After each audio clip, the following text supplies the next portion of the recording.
Well, I'd like to call this joint meeting of the Ashland Parks and Recreation Commission and the Ashland School Board to order. I am really excited that we are doing this today, that we're meeting in a joint session. Uh, we're both elected bodies that serve in the public interest. And Ashland Parks and Ashland School District have been very intertwined in the past, and we continue to have that connection today. So we're really pleased that we'll have a chance to hear from each other in person. The goal for the Ashland School Board today is to listen. We're hoping to have some clarification on the Walker Elementary School remodel, and we look forward to hearing more about that issue. Um, we are recording this meeting, as you all can see, and from what I understand, it's going to be posted on the APRC and the school board webpage. I'd like to pass this meeting on to the chairperson of the APRC, Mike Gardner. After his welcome, I hope that we could go around individually and introduce ourselves. So thank you, Mike. Yeah, I think that would be great. So I just wanted to briefly say that I'm really so encouraged that we were able to create this joint meeting.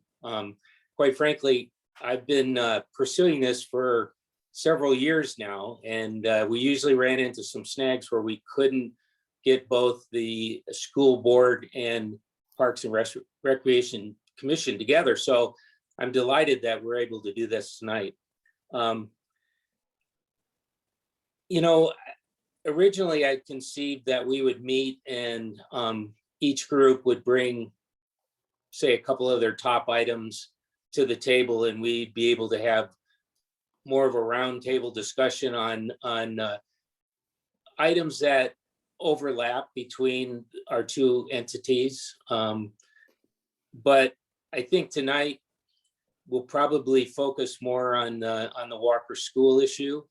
And as you can see from the agenda, I'm hoping there's time that we can at least open a discussion on the Daniel Meyer Pool and also the Lincoln School Field / park. So I'm looking forward to that. Like I said, originally my vision was more of a general discussion, but I gather from the school board's side that you know, we're going to focus on the Walker School, and we've already had a couple presentations from the planners and the general contractors, but hopefully we can get some things worked out today.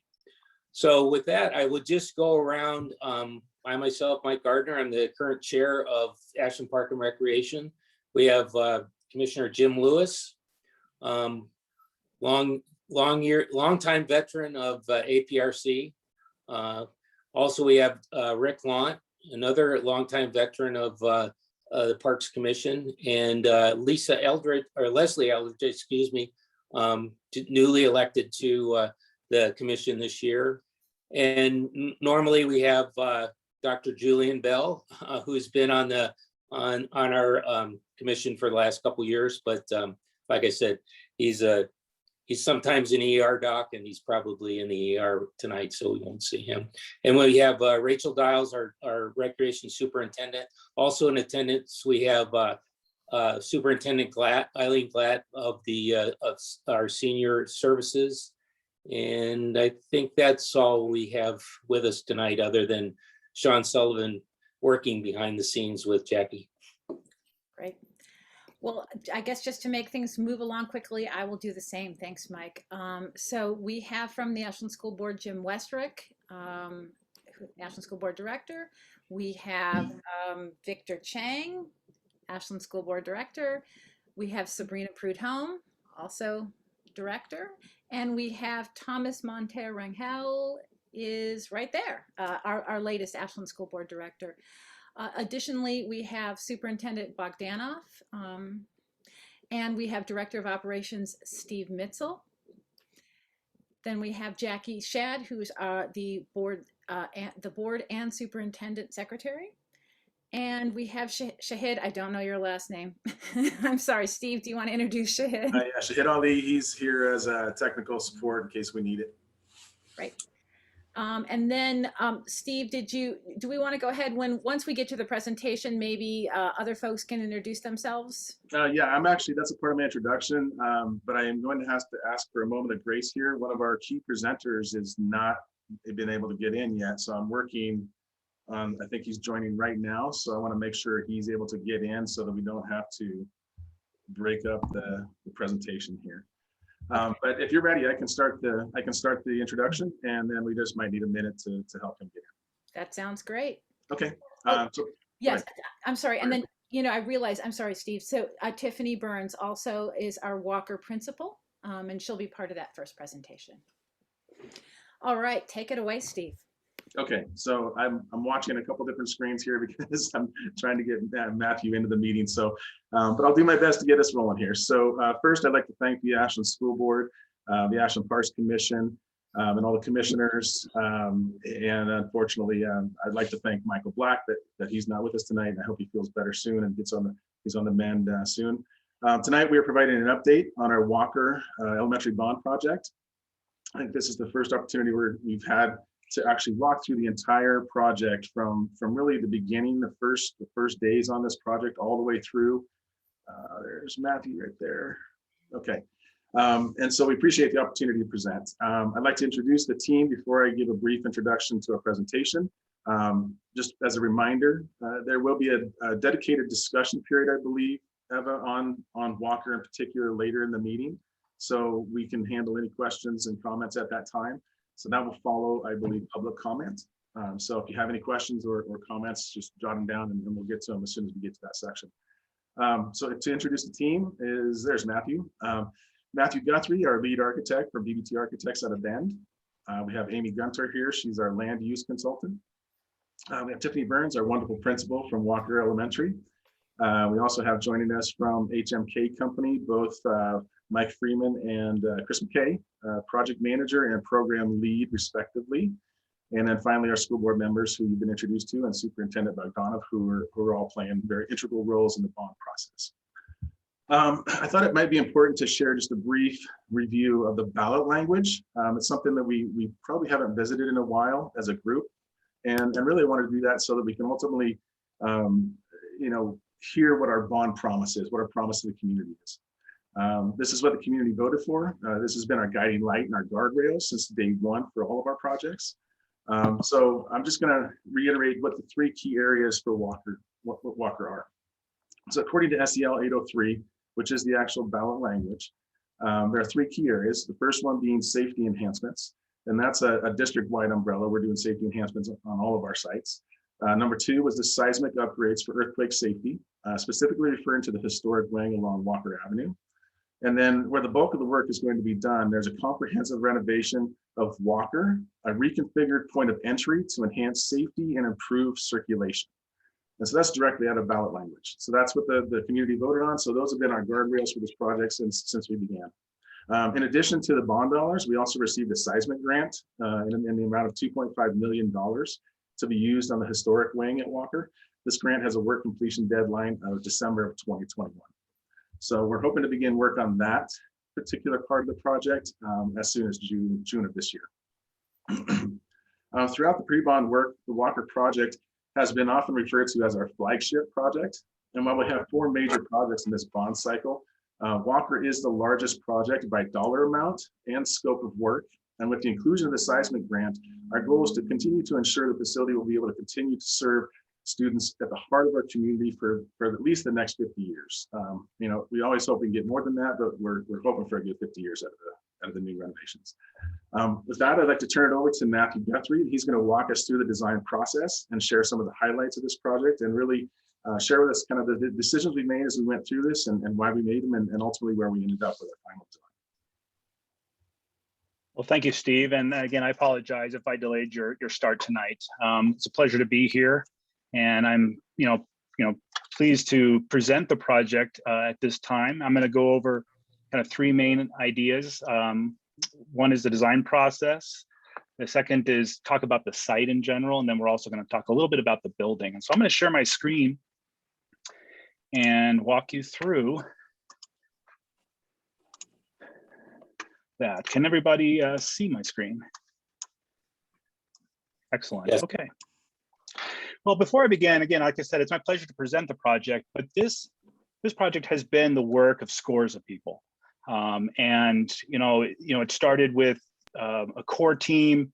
It involved focus groups, staff presentations. We have a CMGC that's working with the team, giving us constructability feedback, budgetary feedback, and then there's also the site council that's been providing valuable feedback as well. So it's been very transparent and involved quite a few people. And so I'm going to kind of share the culmination of some of that thought.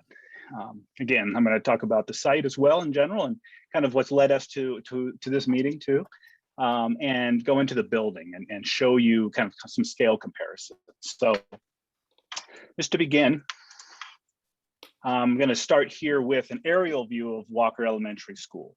And I share this just kind of orient us because we are going to be looking at some drawings. Some are a little bit more diagrammatic, some are more technical, but they all kind of look back at this view essentially, which is an aerial view with north that is up. Of course, we have Walker Avenue to the west, Hunter Court to the east, as well as Hunter Park, and then Holmes Avenue to the south. So as we walk through some of the presentation, it'll be important to kind of remember this orientation as best you can. We can always come back to it as needed.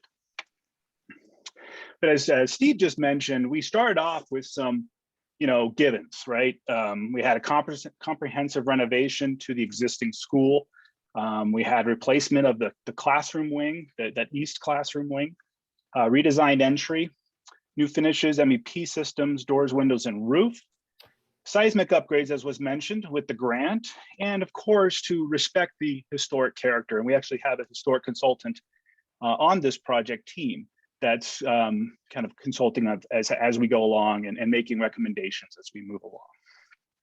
I do want to point out 3 of these items, though. There's kind of embedded in kind of the comprehensive renovation, the redesigned entry, and the MEP systems are the items you see below here, which include accessibility. This has been a kind of another key goal to this project. Some of you may know Walker has some slope to it. It slopes about 26 feet from the south to the north, sloping down. That's what kind of allowed for that other basement to be constructed at the existing school, which has some accessibility issues currently.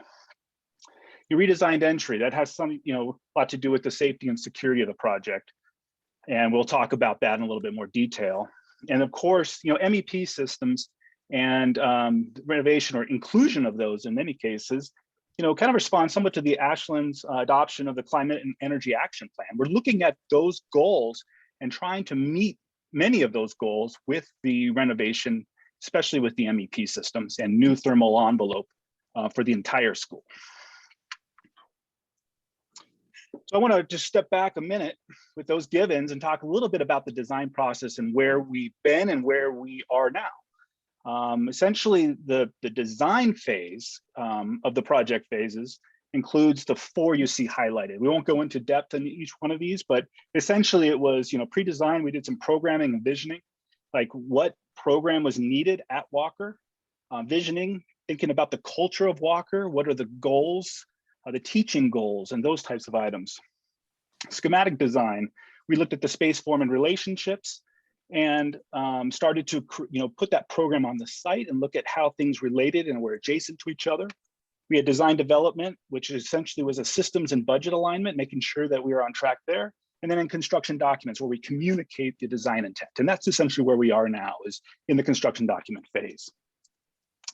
And just to give you a couple little snapshots of what that looked like, this is the core team meeting to discuss, what it would be like to visit Walker as a community member, a staff member, a parent, a student, and we kind of brainstormed those concepts. On the left there, I just want to bring your attention, we were really starting to think about the site too, like slope, and that has something to do with accessibility. Which orientation the building would go would indicate like how much, what kind of accessibility needs would we have to pursue, and those kind of questions. And so it was all kind of important, kind of diagrammatic, exploration. And in the very beginning, nothing was kind of off the table. We just wanted to get ideas generated. And that led to a lot more here. And you can see, different schemes and just what what each scheme kind of said about the values at Walker. And I did want to point your attention to the bottom right, which ultimately was one that we gravitated towards. And the note there talking about the proximity to the public right-of-way per land use standards. We are already thinking in some ways technically too, and thinking about the building's relationship to the street and respecting Walker's current relationship to the street and replicating that with the new addition. So that, as I mentioned, this option B program and layout was essentially one that was what the core team gravitated towards. It was presented to focus groups. We got feedback. We made some modifications and changed how the program related to different elements internally. But generally, looking at the wing being located on the south side, because again of the slope of the site and accessibility and some other concepts that we'll talk about here momentarily. I'm kind of going fast because I know I have to get through some of this, so I apologize. So we can always answer some questions. All right. So here was an initial site plan that resulted from that schematic design phase, right? Just looking at relationships. And you can see we even had this little kinder row here that later went away for good reason because it was non-compliant. But the general relationship was here. And so you see, the existing building footprint, a possible building footprint wasn't for certain. The idea of a parking lot over here at Holmes and Hunter, and that's something we're probably going to discuss in greater detail tonight. And just talking about, just a general site with that program sitting on it. And with that in mind, we provided the site diagram for the team, which, going from way out from a celestial level where the sun is located in the morning, afternoon, to closer up where potential entries could be. And so if you look at this diagram, you'll start to see items like the wind, but also, where the historic character is and where we were going to make sure we didn't compete with that historic character. That was a key aspect of the general design, is we didn't want to overshadow what was historically there, and that was a key idea. But also, if you look at some of the ideas that we were told about from the core team, was the traffic and safety issues on Walker, right? And how the existing drop off and pickup exits onto Walker, and how that's non-compliant. We looked at the congestion on Holmes, and we even looked at the possibility of Hunter Court, as you all are aware, and the narrowness at the very beginning of that road because of that accessible parking next to the senior center there. So we looked at all of those items moving forward, but it was key also to keep the bus loop and the new entry somewhat separated.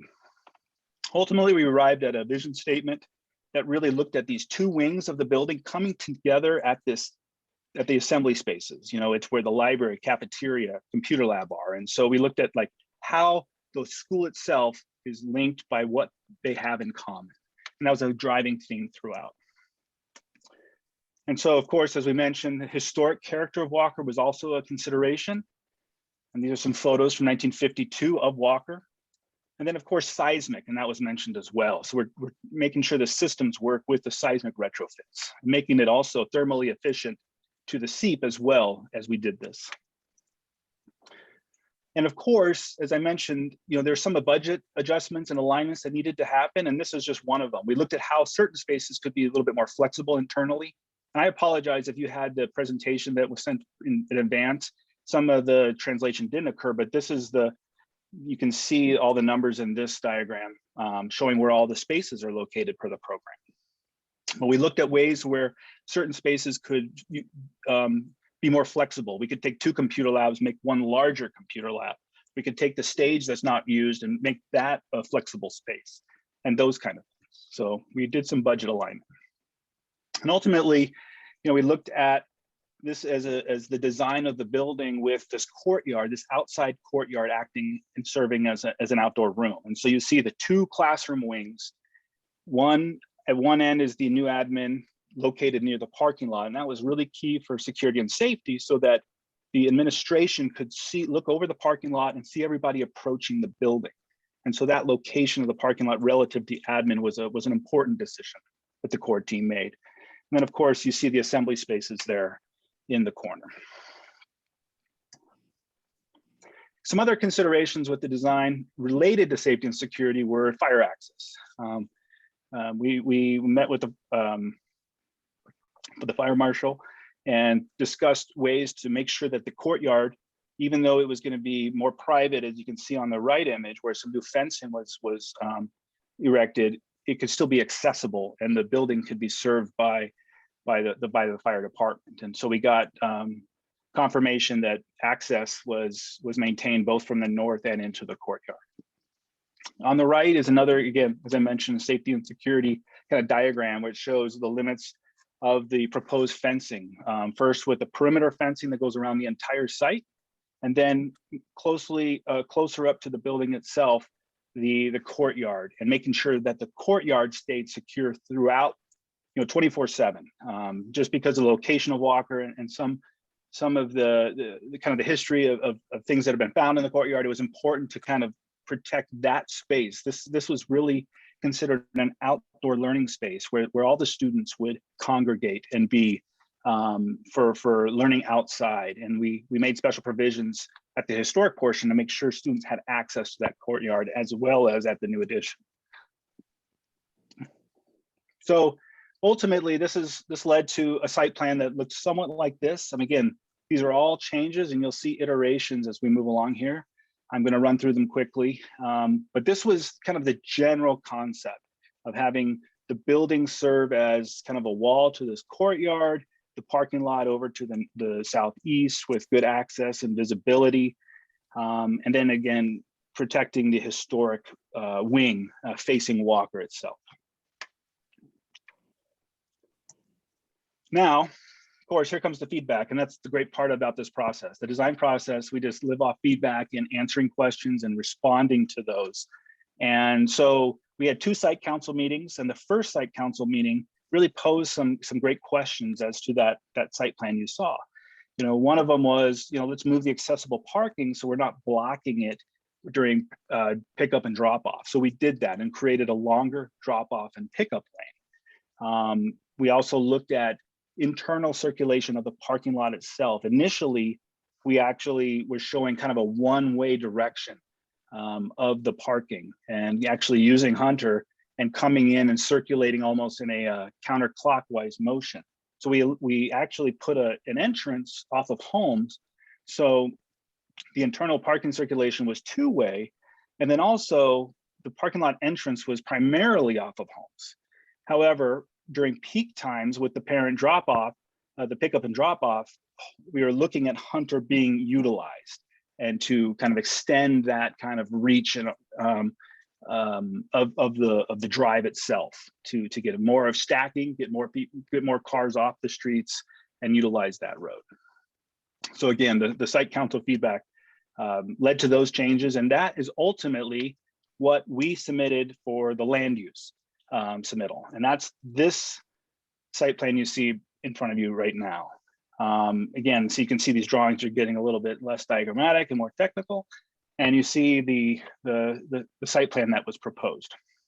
Now, during that land use, and Amy's going to go into more detail of kind of the path through that process, but it was brought to our attention about Hunter Court and it being essentially off property, and then we met, and it was encouraged by planning to meet with Parks and discuss how we can create a relationship between the school site and the Hunter Park. And I believe, we met as well and presented the project around that time. We did make some changes to the plan, and those changes are shown here. And it's kind of hard to pick up, so I pulled it out and I diagrammed it a little bit better. So the 3 main items that we focused on were to align the parking lot on the school site to the parking lot that's between the tennis courts and the pool. We preserved all the trees, the mature trees along Hunter Court, and then also to address that pinching or narrowness down at the south end of Hunter, we created a street dedication to allow greater width at that location. So I'm going to talk a little bit about the building. I know we want to move on here shortly, but I want to talk about the building as well. So here's some snapshots or renderings of the building and the floor plan, and I just want to share with you the general arrangement. So as I mentioned, the admin is over to the southeast, looking over that parking lot that's located outside. We do have a special education program, an on-site, site-based classroom that's going to be new, and I'll share that here momentarily. And then we have a special kind of kinder suites that's a little unique and not the same as the other classrooms. And it's located in a location where there is some outdoor access if needed. And then we did move a computer lab into the old admin. So those are the essential changes overall. And I want to share, what that looked like scale-wise, because I know that there's been some questions about how many classrooms do we have, how many classrooms do we have currently, and how many are there going to be proposed. And also just generally in building scale, if you look at the existing wing that we're all familiar with and see what the addition looks like, you can kind of see that relative scale change. And the reason the top left here is dashed is that's representing the basement. And that's a big reason why the additions is larger than the existing wing, is to make sure that we bring up a lot of those programs from the basement and put them in the addition where they're all accessible. So I want to talk finally about how the building's kind of program relates now and for the proposed version. So if you look on the left, this is the existing school. An existing school has 14 classrooms, has 1 resource room, 2 computer labs. It has the special education programs and a sensory room. And that sensory room is actually in the basement right now. And so the idea here is to bring that up along with the others, the computer lab and other special education programs, bring them out of the basement. And so when you think about that and you look at the proposed school, what we're looking at are 14 classrooms, same number, 1 resource room. Instead of 2 computer labs, we have 1 larger one that's following another district model that's been successful. We have the same reading, math, and ELD spaces, although they're very specialized to those specific needs. We have the sensory room that's upstairs, actually located near special education, central to the entire building and accessible to all students. And so the 2 items that did change, one of the reasons the school has grown is that there's a site-based sped classroom. That is something new to Walker. And then the multi-purpose space is actually the existing cafeteria stage. And so this is an area that teachers can set up art and science projects outside of their classrooms and be a little messier and have some fun next to the cafeteria as far as the educational mission. So that's essentially the presentation from the design process, the site, and the building. I hope I didn't speak too quickly, but we're happy to answer any questions you have here shortly. But I want to leave with the idea that this project has been really about alternative path towards a goal. And I think you can kind of say that here we are tonight doing the same. So the Walker tradition would be proud. John Walker, the namesake of the school, arrived in the Rogue Valley through the Applegate Trail, I think as many of you know, which is alternative to the Oregon. And I just love this idea that, was presented. And actually Kathleen here read a story to us about how students can arrive at a goal, from different paths. And that was something that we all took to heart as we helped the core team design this building. And speaking of paths, I do want to turn it over to Amy, and she's going to walk us a little bit through the timeline of the kind of the land use process and kind of where we are right now. So thank you. Good evening, everyone. I'm sorry if my dogs are being extremely disruptive in the background. If you can hear them, I'm home alone and they're locked out of my space and they don't like it very much. So I'm going to share my screen with you all. Oh. Just a second. Are you able to see my screen? Well, you can't see what I want to show you. Yeah, I can see it. Yes. Can you see the timeline or are you seeing the Zoom thing? Timeline. We see the timeline. Okay, good. Okay. So the timeline's fairly brief because of the short turnaround from the pre-application conference to when we started going through the city process. The pre-application conference was turned into the city in December. The meeting was held with the city planning department and they include comments from other departments on January 6th. Following the January 6th meeting, the proposed plans were shared with Michael Black to be presented to the Parks Commission for their February 8th meeting. February 4th, there was a memo from the Parks Department staff to the Parks Commission. And those were the resulting changes were the driveway alignment, the turn lane, preservation of trees, and those sorts of things. So the planning application was made in the interim between when we turned in the separated driveways, didn't have the turn lane. So there were some changes that were not in the planning package that the Parks Commission had the opportunity to see. Following the Parks Commission meeting, the plan was turned into the city the way it was originally presented to the Parks Commission. We met with the Parks Commission on February 10th, and they had additional comments and concerns regarding traffic and pedestrian routes, bicycle routes, and so forth.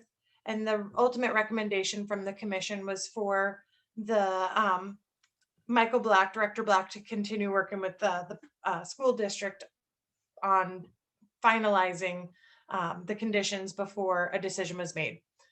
On March 9th, we held an evidentiary hearing with the City of Ashland Planning Commission. The Planning Commission heard a very brief presentation. We only have 15 minutes to present to them. And then they were able to take some public testimony from citizens, primarily, I think, Parks Department. I don't believe there was actually any public testimony from folks in the neighborhood. It's not on the timeline, but we had sent a postcard to everyone who was within what the city calls their notice impact area, with the plan, with contact information.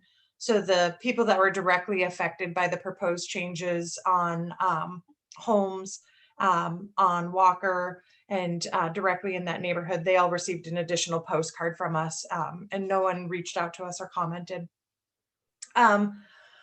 Following the the Planning Commission meeting, there were some emails from city staff summarizing the commission's concerns. They then stated that we'd need to do some sort of traffic analysis of the school and try to include the Hunter Park pool future plan into that traffic analysis. That same day, we met with, some of us met with Director Black, Chairperson Gardner, Commissioner Lant to talk about the recommendations, feasibility, constructability, and it really was focusing heavily on the extension of park row, sidewalk, pedestrian pathway, bicycles, something to get a connection down to the central Ashland bike path. On April 9th, we received a summary of recommendations from Director Black regarding the concerns that the commissioners had raised. And then that led to us scheduling this meeting. We are not rescheduled for the Planning Commission agenda for essentially the follow-up public hearing until we have some good direction from the Parks Department on what the next steps will be. So that ends my presentation. So thank you, Amy and Matthew. I'm going to turn it over to Tiffany Burns, our principal of Walker. She just has a few words to add to our presentation, and then I'll turn it back over to the school board for a final wrap up. Hi, thanks so much, Steve. Thanks, Amy and Matthew. That was a great recap of what we've been doing. I'm Tiffany Burns. My pronouns are she, her, hers, and I've been the proud principal of Walker School for the past 6 years. I'm also the mom of 2 Walker Wolves. My son has moved on to the middle school, but my daughter has a few more years at Walker here with me. In my time at Walker, I have been deeply impressed with the strong community and culture at this school. Our students, families, and staff are all truly part of our incredible wolf pack. My first year here, I worked with our site council, and some of them are attendees I see out there, so shout outs to you all site council folks. We worked on writing our mission statement, and I'm not sure if any of you have ever been part of a process for writing a mission statement, and if you have, you know that it is no easy task. We literally took a year of meetings to write it, wordsmith, edit, and get it just so, I'd like to share it with you right now. The Walker community values diversity, empathy, and perseverance. We honor the entire learning process from mistakes to academic mastery. We teach our students to advocate for themselves and others. We nurture kindness, creativity, and wonder. Every single day, all the people in our school community work tirelessly to embody this mission and vision for our school. Unfortunately, our building can at times get in the way of this mission. Our building is well loved, it is worn out. I am sad to say that our facility itself creates obstacles for us to be able to truly embody this mission. We want all of our students to feel safe, included, and welcome. And to be completely honest, it's hard to feel included as a student when you attend a reading intervention class, a math intervention class, an English language development class that are held in our dilapidated basement. It's hard to feel welcome when our parking lot is over full and families are scrambling to get through the traffic and chaos that occurs during our typical drop-off and pickup times. It's hard to feel included when we have to hold 2 separate music concerts on the same evening because we don't have enough room for people to park. It's hard to feel welcome when you have to walk all the way around the building just to enter it. It's hard to feel safe when you don't have a fence around our perimeter and folks walk around the grounds with dogs off leash. It's hard to learn when we have no air conditioning and it's 90+ degrees outside and likely hotter inside. It's hard to learn when it's literally freezing outside and our boiler has gone out and we have no heat again. I could go on and on and on about the major issues that we have with this building, but that's not really my style. I don't like to complain. I like to work to make things better. In November of 2019, our amazing and supportive community voted to increase their property taxes so we could have a new building. I was overjoyed. We all were. Honestly, words cannot express how deeply grateful I am to the residents of Ashland for agreeing to help get our building in line with our values and mission. For over a year, like Matthew mentioned, we've been working with a wonderful group of humans. We've had teachers, our office manager, educational assistants, our librarian, parents, Matthew and the team from BBT, my friend Steve Mitzel, Robbie Moles, Mike from HMK, all of these people, we have been working diligently to create a school design that is safe, welcome, inclusive, fun, and full of opportunities for learning. We have held so many focus groups and heard from folks about what they wanted and needed in a school. And we listened to people talk for a long time about parking and traffic patterns. We listened to people talk about our courtyard, our classrooms, and we spent, I'm gonna just say, a silly amount of time on cubbies. We are thrilled that our new design will resolve so many issues that we live with every day right now. We will have AC and heat. Our intervention and special education classes will be located in the center of our school and not in the basement. We will have a fence, a new entry, so many more parking spots, and better traffic flow. We will have a courtyard for our students to learn outside and dig in our garden. We will have a family resource room so families can have a place to gather inside the building. We will have a space to house our backpack food program so we can continue to send home to families, so we can continue to send food home to families every weekend. I honestly could talk for hours about all the things that I'm excited about with our new building, but I won't. I will share the thing I am most excited for, and that's seeing our kids' faces when they walk through those doors for the first time. I cannot wait to see their smiles and hear their excitement when they see their design ideas realized in their school. While we are waiting for that amazing building to be completed, we have to occupy a transitional space. We don't have our new location quite determined yet, but we've been engaging in meetings to determine where that will be. I have visited the modular units at AMS and they have done a fantastic job, but we all know modular units are not a school building. And as you might imagine, I am not excited to see our kids' faces when they step through those doors for the first time. So I would very much like to occupy that transitional space for as little a time as necessary. When we first began this process, we were told we would be out of our building for a year. I learned last week that we will now be out of our building for a year and a half at least, and it could take longer. Now, I do not know all the ins and outs and all the red tape that we've encountered with this process. However, I do know there have been a number of delays. And the truth is, the longer we delay this process, the longer our kids have to wait in a less desirable location for their incredible building. So it is my sincerest hope that we can quickly resolve whatever issues are not yet resolved, so we can be good stewards of taxpayer dollars and move forward with creating our safe, welcome, and inclusive building. And I can get our kids into their school. I think we'll all be smiling then. Thank you. Thanks, Tiffany. So that wraps up our presentation by the board, the bond committee. I'm going to turn it back over to the board and let them wrap up this section, and then we'll move on to, I believe it's public comment. Great. Thank you so much, everyone, for the presentation. I think Jim Westrick, Director Westrick, is going to go ahead and speak for the board in this wrap up. Oh, great, thanks. Well, first, thanks, Tiffany. I've had 2 of my 3 kids go through Walker, and Tiffany is spot on in everything she talks about. I mean, that building, as you saw, wasn't it built in like 1947 or something? And I've had the opportunity, not only as a parent, but I've been able to teach classes in several of the rooms throughout the school. And as any staff member at Walker will tell you, it's all about layers, because one room might be 95 degrees and the next room right next door might be 45 degrees. And then there's that point in the day when apparently whenever the heat goes on, there's some gnome in the basement that starts banging on the pipes, and you just have to stop teaching for about 2-3 minutes until the banging stops, whatever is happening in the pipes and things like that.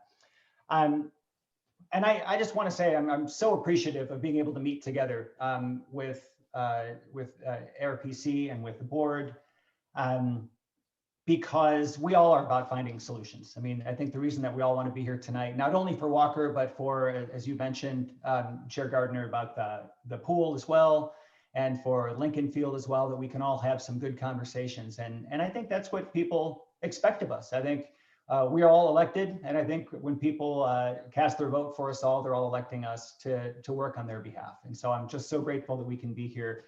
As Tiffany alluded to, I think that the toughest part for me is that right now, that what we've seen is that if you're a parent of a Walker student, instead of your student now sitting in a portable in a field or a parking lot somewhere for a year, they're now going to be sitting in a portable somewhere in a field or a parking lot for a year and a half. And we really have to do our best to make sure that year and a half doesn't turn into a year and 3/4 or 2 years, because that we don't have to. There's no reason for that to happen. What I'm hoping for, and I know we're moving on to public comments and we'll be able to come back and maybe have a more robust discussion, but I think my goal, and maybe our board's goal in getting together tonight, is of course to listen, to maybe to have some good conversation with all you commissioners, and maybe see where we all stand and find out, is there some common ground? How can we move forward so that, all the people, the citizens who voted for, this $100+ million bond to get a new school, to make sure that we meet that promise, and that we can do that. And in a more specific note, I think what we would love to be able to know is that, as you saw from the timeline, it looked like that when, in terms of the back and forth with the Planning Commission and with the Parks Department, there were some things back and forth, some considerations that they want the district to make, whether it was around the trees or the parking lot or things like that. And I'm not sure, I know as a board member, maybe this is on me, but as a board member, I'm still not aware, because every time there's a change to the design, especially if it's a cost increase, our board needs to approve it. And so what we've been asking for, and what I'm hoping that maybe we can hear tonight a little bit, is what is that definitive list?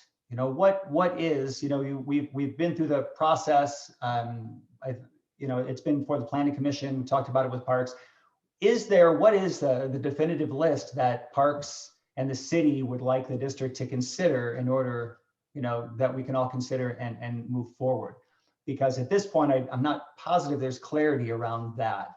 I know there are some different things that have been kind of bandied back and forth, And maybe that's something that, we can hear about tonight a little bit, because, until we can get something more concrete, it's really hard to move forward and get that plan in place. And Chair Skurtovich, I'll send it back to you if there's anything else you'd like to add, or move on to our public comment. No, thank you. I thought you did a great job wrapping that up. So we definitely we're here to hear from everybody. We know we have folks who are interested in making public comments. Just want to let all board members, all school board members and Parks and Rec Commission folks here should have access to written comments that we've received from the public. And of course, I'm assuming every elected official will be reading every single one of those written comments, because it really matters, and we reassure folks that that is always the case. So we have 12 written comments that we've received, and we have a number of folks who want to make spoken public comments today. I want to just explain how that process works so that everybody understands. So each person who's making a comment today is in the attendee zone. They're going to be moved from an attendee to a participant in the webinar. They'll have the opportunity to speak for 3 minutes. Once that 3-minute mark comes up, I'm going to ask that speaker to finish their sentence. And by the way, there's a timer, so you all will see it. It disappeared. It might come back, I'm hoping. It's called the blue sky timer. And so everyone will get to see the blue sky timer going. We'll see at, I think, 10 seconds till 3 minutes, it will start to flash red, so people will know that's happening. Once it hits 3 minutes, I'm going to go ahead and ask the speaker to finish their sentence or thought. And then at that point, they are going to be moved back to the attendee zone, and we won't be able to hear them anymore. So they will effectively be muted. I just want to let folks know that it, of course, is not that we want to stifle discussion. We just want to make sure that there's ample time in our really packed meeting so that we can get to all of the discussion that we need to get to. So additionally, if people who are speaking would like to continue past the 3 minutes, we absolutely welcome them to submit written comments. And we also welcome them at our next Ashland School Board meeting. They can continue spoken comments that way also. Again, want to remind everybody it's being recorded, so that if that's for all the folks who are coming forward, just know that you're being recorded and it'll be available for everybody to watch. Okay, so Jackie, Jim, you had a question. Madam Chair, if I could just add one last thing, and I only do this because I'm not sure exactly how the Parks Commission runs your public comments as well, but Right.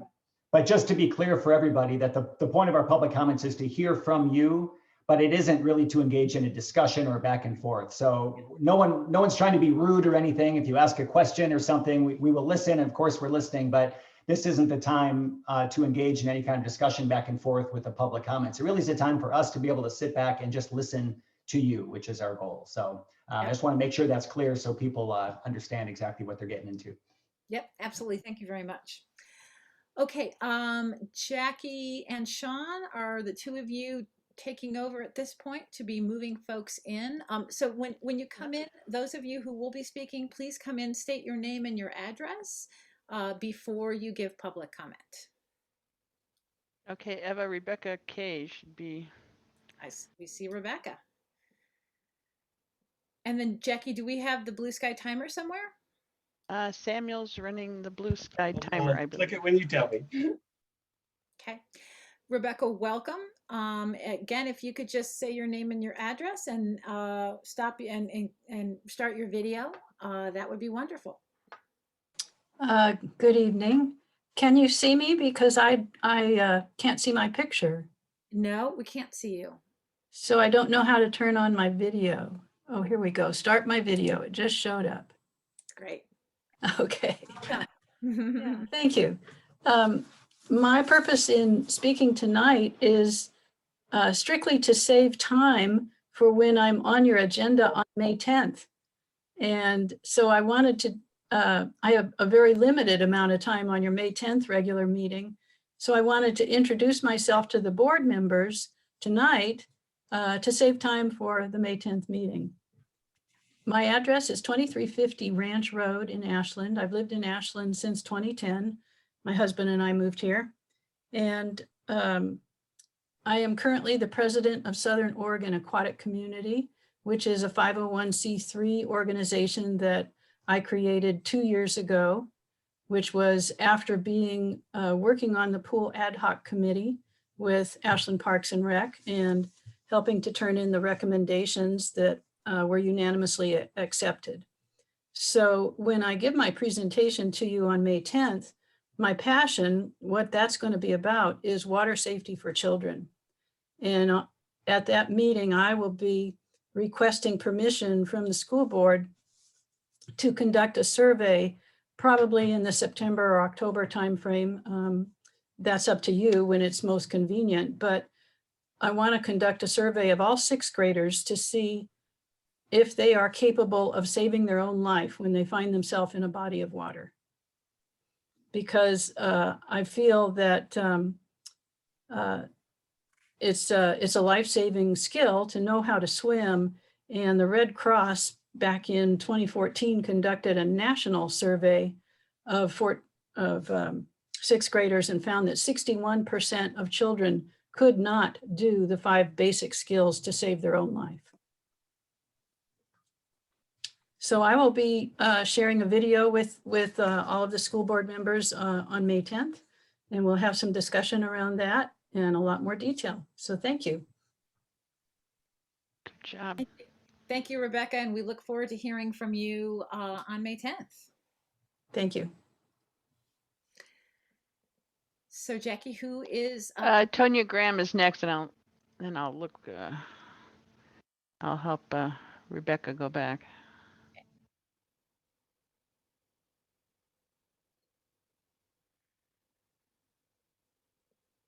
She is. Great. Welcome, Tanya. If you could state your name and your address, we would love to hear from you.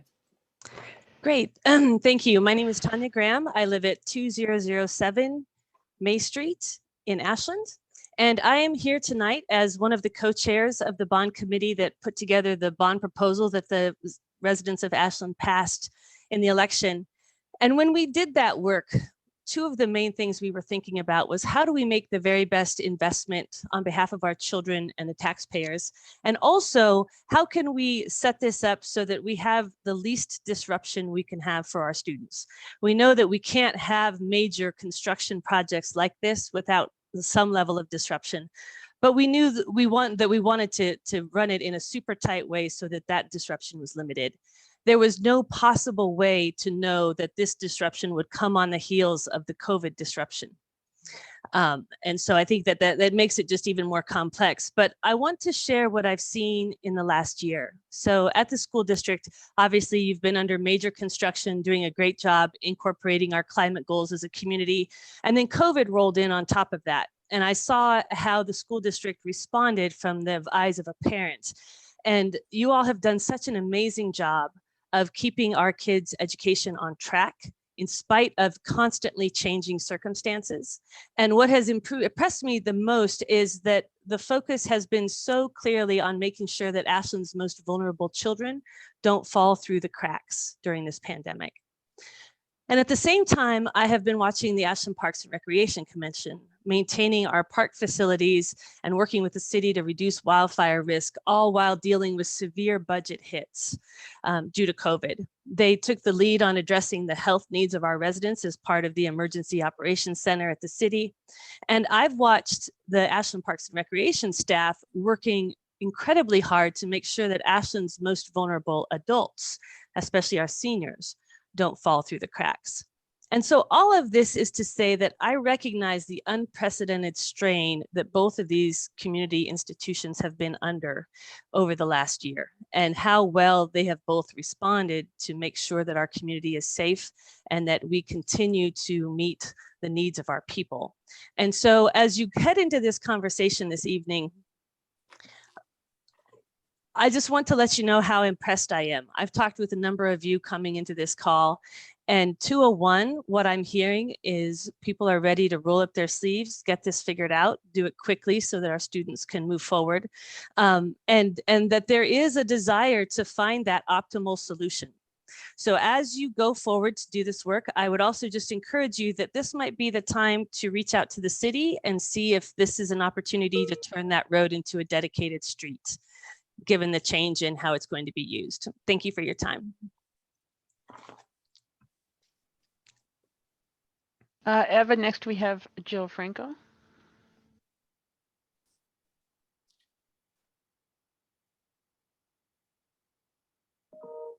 Welcome, Jill. If you could state your name and address and give your public comment. Yes. Hi, everyone. I'm Jill Franco. My address is 955 Bellevue Avenue here in Ashland.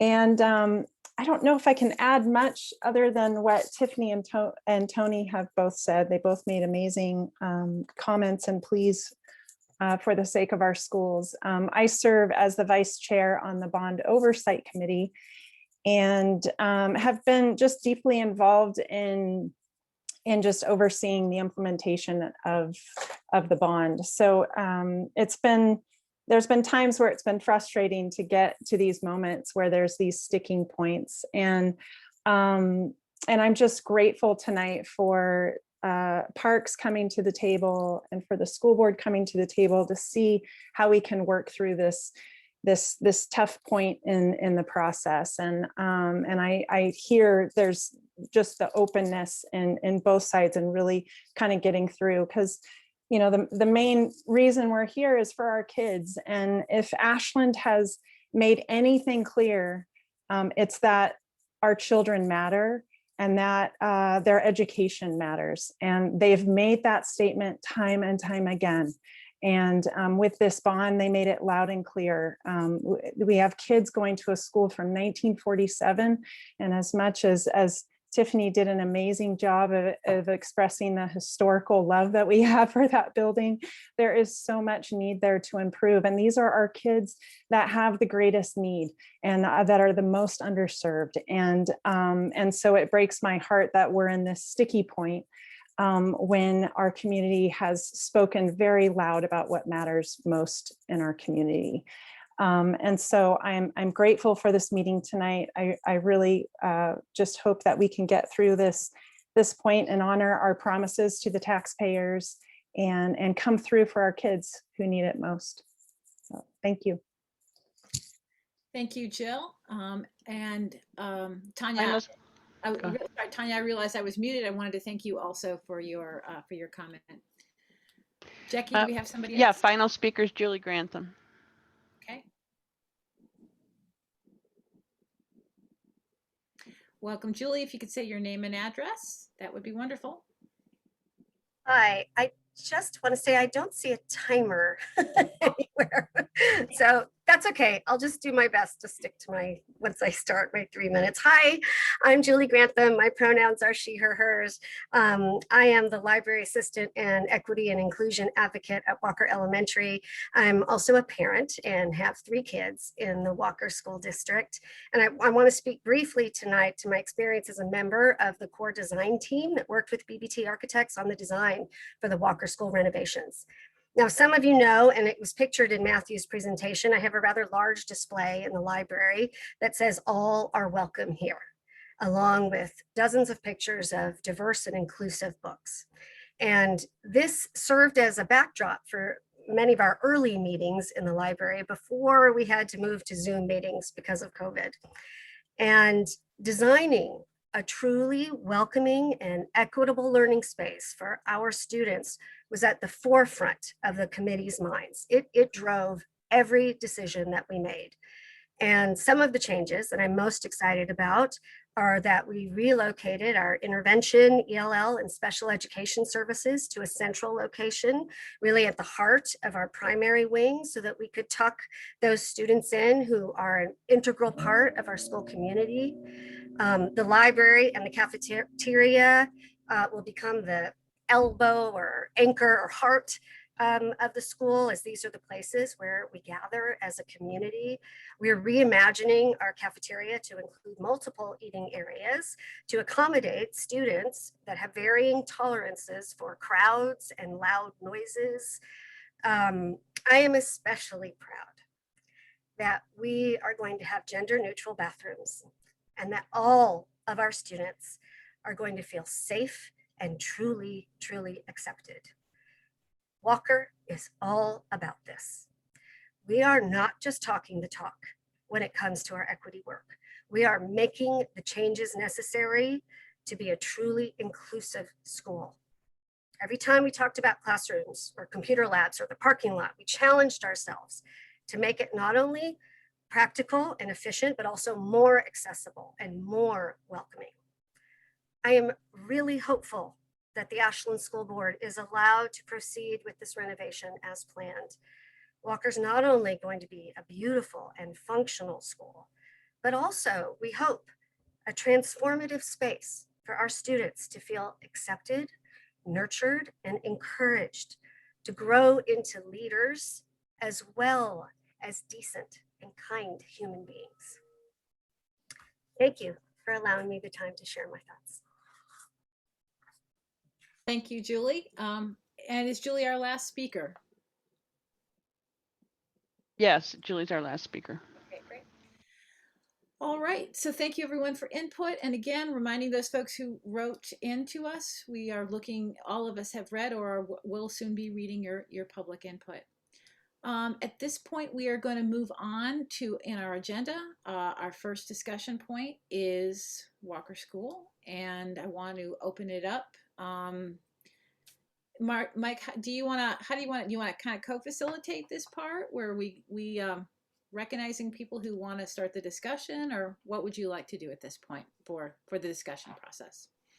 Well, I think it'd be easy if you just recognized commissioners are pretty good at raising their hands if they want to make comments. So I think you can handle that. All right, great. Jim Lewis. Hey, thanks for the opportunity. And I have to say, my two sons and my eldest granddaughter were Walker Wolves, and so we love that school and we want the best. But I think as a parent, and then we all agree, the most important part of a school is the teachers and the staff. I mean, that's the bricks and mortar is the part that they use to learn in, but that's what the part I loved about Walker was the staff and the teachers. So getting to the planning part of it now, at our last meeting, it seemed like the presentation was incredibly automobile centric, which I understand because I've dropped my children off and grandchild there many times and understand the chaos and all that. But I think it was Commissioner Leslie Eldridge brought up the modal equity part of, and I guess I didn't hear it in the presentation, of how we're integrating the pedestrian and the bicycle part, because we're a bicycle and a pedestrian town. And so it really, I guess I want to hear a little more reinforcement of what thought process is going on in that, because that was one of the sticking points, and maybe Leslie could chime in on some of her concerns, but which were my concerns as well. Yeah, thanks, Commissioner Lewis. I just want to commend you all on the wonderful planning and thoughtful work that you've done, focusing on accessibility and on safety within the confines of the campus. But again, as Commissioner Lewis said, I think what we were really interested in hearing more about is the thought process of connectivity and safety and accessibility in and out of the community as students and parents and families try to flow and get to campus. And that includes the central bike path and sidewalks on Walker and on Holmes. And yeah, I think that was part of Michael Black's memo on the time, on that time plan, on the timeline. And I was hoping that has there been any sort of response to those particular concerns, and what are they? Steve, I believe you have some response to the bike path concerns. Is that correct? Actually, well, not a response to the bike path concern, but what I will say is we have engaged with a consultant and we've done a traffic analysis. I think we just got the results back today. I'll be honest with you, the email came in as this meeting was starting. So I've gone so far as to open the email and I have not read through it. But that was what the first thing we needed to do, was get to gather information, to do some finding of fact and figure out what's really happening around our space. You know, where is the concentration of traffic coming and going? Where is the concentration of pedestrian traffic coming and going? Trying to get a clear picture of Hunter Court in particular, because that was I would say the crux of the discussion was our entry and ingress and egress of Hunter Court is what we're dealing with in terms of volume on that particular avenue or that particular road. And so we're getting closer. I don't know that we have a final answer yet as to what those numbers look like. But like I said, we got the analysis done. We fast tracked it as fast as we could. And we got a report back, but I'll be honest with you, I was literally just jumping out of this meeting as it came in. So within the next couple of days, we should have more information as to what that looks like. I see Leslie has her hand up. Oh, I was going to say that's wonderful. I hope that I'd be really interested in seeing that. One thing to keep in mind, though, as someone who lived on Parker Street for a few years and was commuting by bike to Willowin, where my children go, is that it's my suspicion that many people choose not to ride bikes or walk because it is so chaotic and dangerous on Walker Street at this time. So just to kind of keep in mind that the actual current traffic flow, I believe that there could be a lot more that to be done to encourage increased access to the school so that people will feel safer sending their kids on bikes and walking to the school itself, if there was more attention kind of paid to that. Mike had his hand up and then Victor. So I think just to be clear, the main concerns that the Park Commission is really obliged to raise are the items that particularly relate to Hunter Court, since that is not a public street. It's actually on the Hunter Park parkland. So even though several commissioners have ideas about safe routes to schools and mobility and whatnot, I think it's important that we as park commissioners focus on the ideas that were brought forward that relate to, we don't want to redesign the school, we don't want to redesign your routes, but the way that the build of Walker School impacts Hunter Park and specifically Hunter Court are really the important points that we brought up that we believe need to be addressed, and some have already been addressed. I mean, some were relatively easy. The ingress and egress to match up with the Hunter Court parking lot, was a concept that we brought to your planners.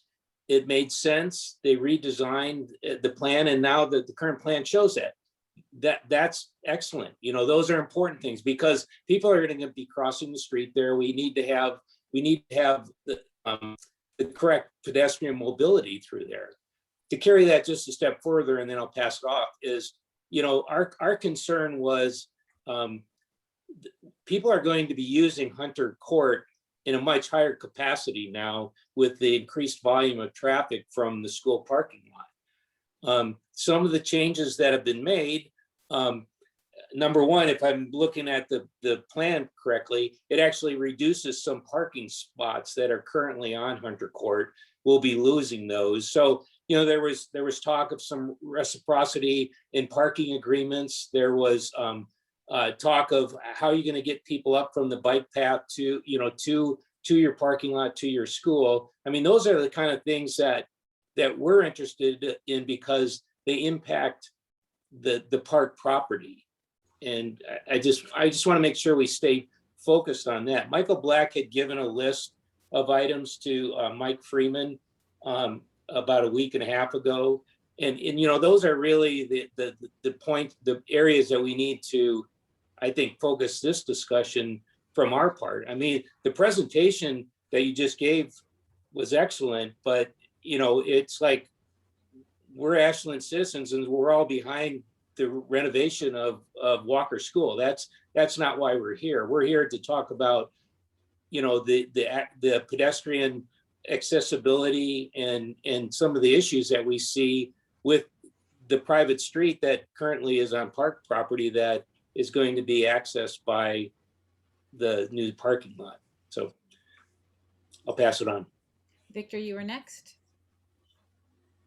First of all, I'm really heartened to hear all the Walker families that are on this call. It's pretty astounding that the connections that go deep. I've had 2 kids go through Walker and sort of over 10 consecutive years. So I've really seen that community, seen the traffic flows, seen all those different things. And just one parent's anecdotal observations is a lot of the walking and biking community come from the South and West. If you, morning and afternoon, if you see folks, you see a lot of kids walking up and down Walker. I don't think we're going to get away from that just because of where people are living and coming from. And as someone who has, I'll admit, used Hunter Court to pick up my child, I never see anyone going to the bike path that way. The only people, because I play tennis there, I use the pool there, do school events. The only folks I see coming back and forth from the bike path are, residents, and they're usually coming down the east side of Hunter Court. That's my 2 cents on that.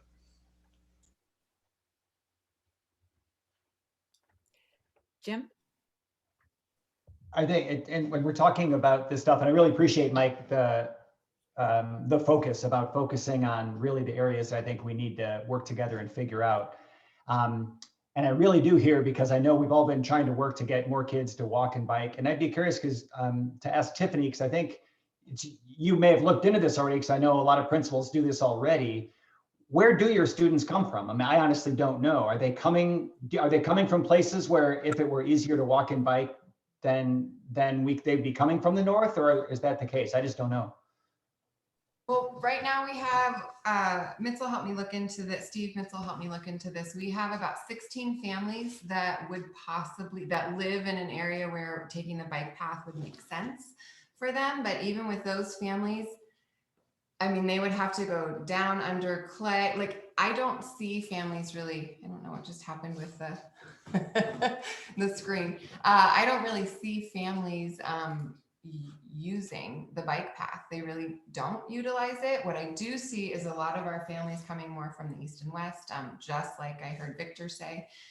We have, back to Mike, your point about Hunter Court, I think that we have more folks using Hunter Court because they're parking at Hunter, because we simply don't have the parking in our Walker parking lot. And so I think there's actually more traffic there now than there would be with this remodel and redesign. And to be honest, like when we talked about the different the focus groups, that was always the first thing people went to, is really talking about the parking and really talking about the traffic. So this plan was designed with that in mind.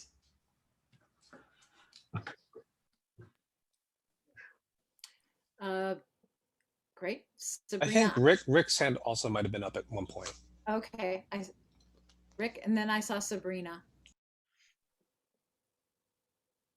You're on mute. There you go.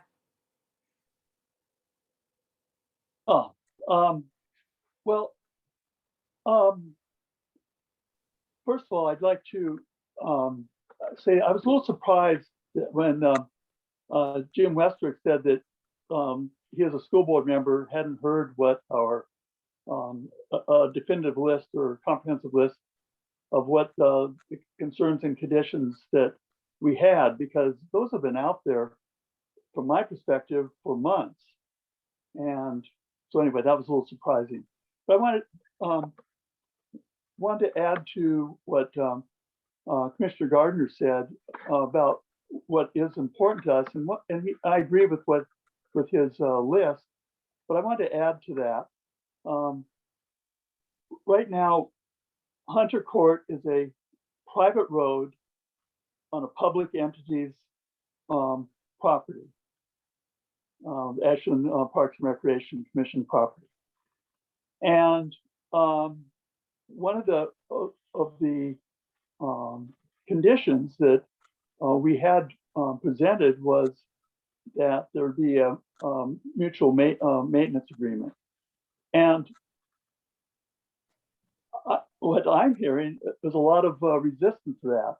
And frankly, if that's really the case, that is something that is off the table from the Ashland School District, I think we're done. That's not really negotiable. If that road is going to be used by two entities, then I think that it needs to be, the maintenance needs to be shared. So I'm not sure, since obviously it's really easy to hear things that may not be true, but I have heard that there is resistance to that. So I need to hear that that's something that Ashland School District plans to share if we're going to move forward.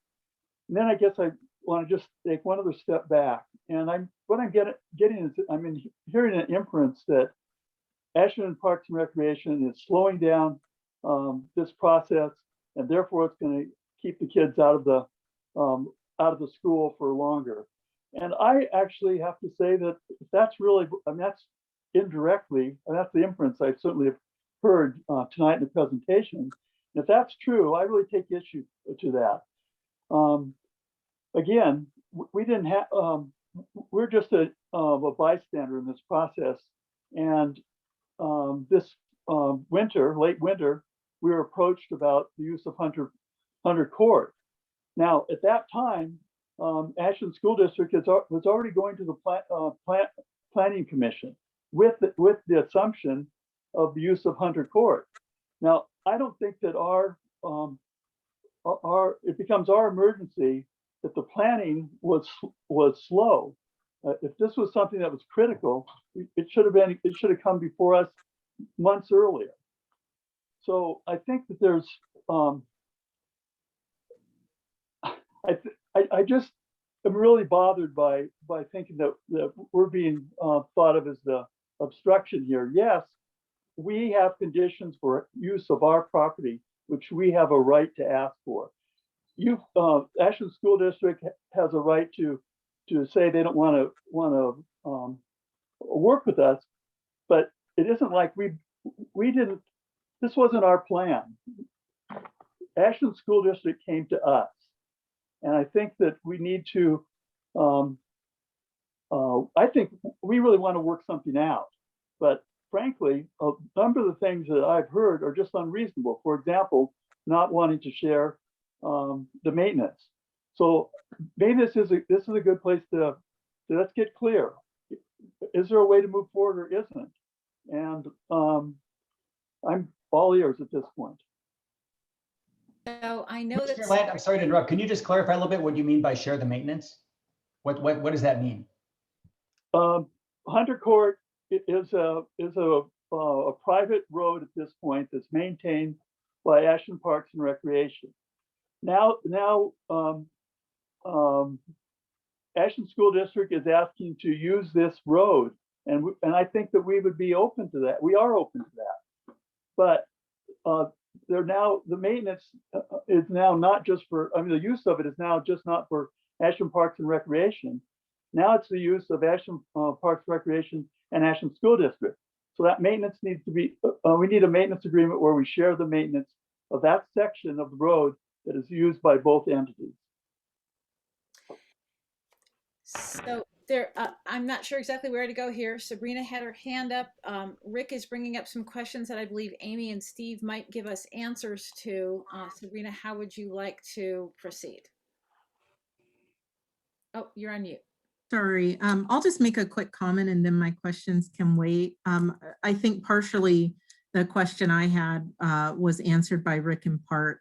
I heard Mike mention earlier that, and others, the mobility issues and the traffic patterns, et cetera, are important for parks. And so we definitely want to hear that, and thank you. My question was going to be, are there other barriers, or was that the only one? And Rick certainly has brought up it sounds like, speaking on behalf of Parks in Toto, that's the other one. So I also heard Rick say something that, the Ashland School District doesn't want to work with us, and that's just not true. And I just really want to make sure that we correct that, because we're here tonight because we want to find common ground and we want to be able to arrive at solutions. And so I would really hate to think that we've come here and we have to leave with disappointment to think that anything is at the table, that we have to be really creative about ideas and being able to find some solutions. I'm thinking about something I just heard on the maintenance about the use of it by two entities. And it seems like it's the use of the community, right? That if people are going to the senior center or the pool, that those are members of the community. Maybe it's not only people who work for parks, but those are community members. And that's the same for folks who might be using it to drop off their kids. And it's really the community. So I just want to keep us focused on that value of community to make sure that we can get solution oriented rather than creating any greater barriers. So I'll pause there, and if Amy or others wanted to address the couple of questions that came up, I think that'd be great. Yeah, I've been trying to keep track of the questions. I think I'm going to do the best I can to answer them. I have the team here to help fill in their areas of expertise. The first thing I wanted to get clarity on, and Matthew, you might be able to help me with this, was there was a comment about lost parking spaces on Hunter Court. I was under the impression we were adding parking spaces to Hunter Court. Can you clarify that for us, Matthew? Yes, I can. Thanks. Yeah, there were four spots that we were going to provide on Hunter, parallel parking. But one of the requests from Parks was to preserve the existing trees. And so we redid the parking lot to move those spots into the school property in order to preserve those trees. I think those are the ones that might be referred to. Okay. So we weren't adding. It sounds like we ultimately ended up taking away as a result of a condition that we needed to meet. Can I just clarify that? Yeah. Basically, if you look at the diagram, the entrance and egress of the parking lot into Hunter Court will effectively take away parking spots, because those are currently parking spots. Okay, I got you. That's what I was kind of referring to. And I realized that our discussion earlier had been about preserving the trees. And I know you reconfigured the parking lot, which we really appreciated. So number one, the two entrances could match up, parking lots on each side.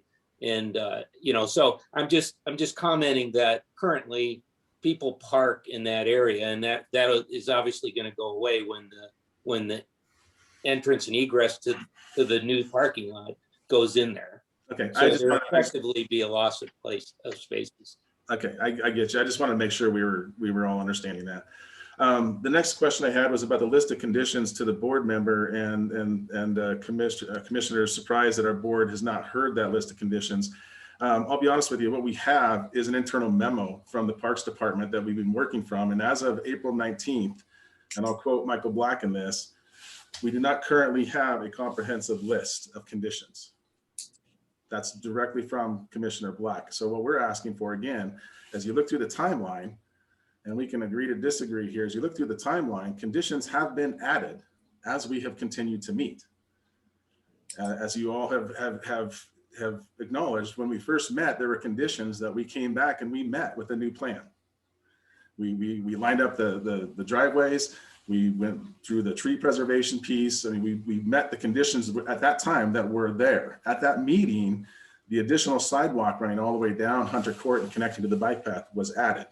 And then there was a subsequent meeting where there was a notion to actually potentially run directly and perpendicular into the bike path would be the best path to connection.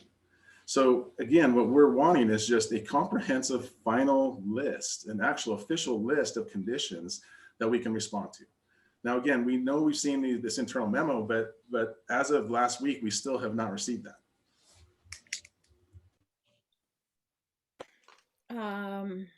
Rick had his hand up. Yeah, actually, the maintenance agreement for Hunter Court, you had early on. The mutual or the parking mutual parking agreement also you had initially. There was also one for stormwater, but that one I think you folks have taken care of. And there was also initially one that that we wanted to see a pedestrian plan. So although it wasn't worked out early on, it had been brought up. So those three issues are not ones that we have I say the three, I'm excluding the stormwater. Those three issues are not late to the table. They were always there. Yes, there were some that were dealt with earlier that we brought up, and that's great. But those issues are not new issues. They're not the last minute issues. And I take exception to that. So Mike had his hand up and then Rachel. Yeah, thank you, Ava.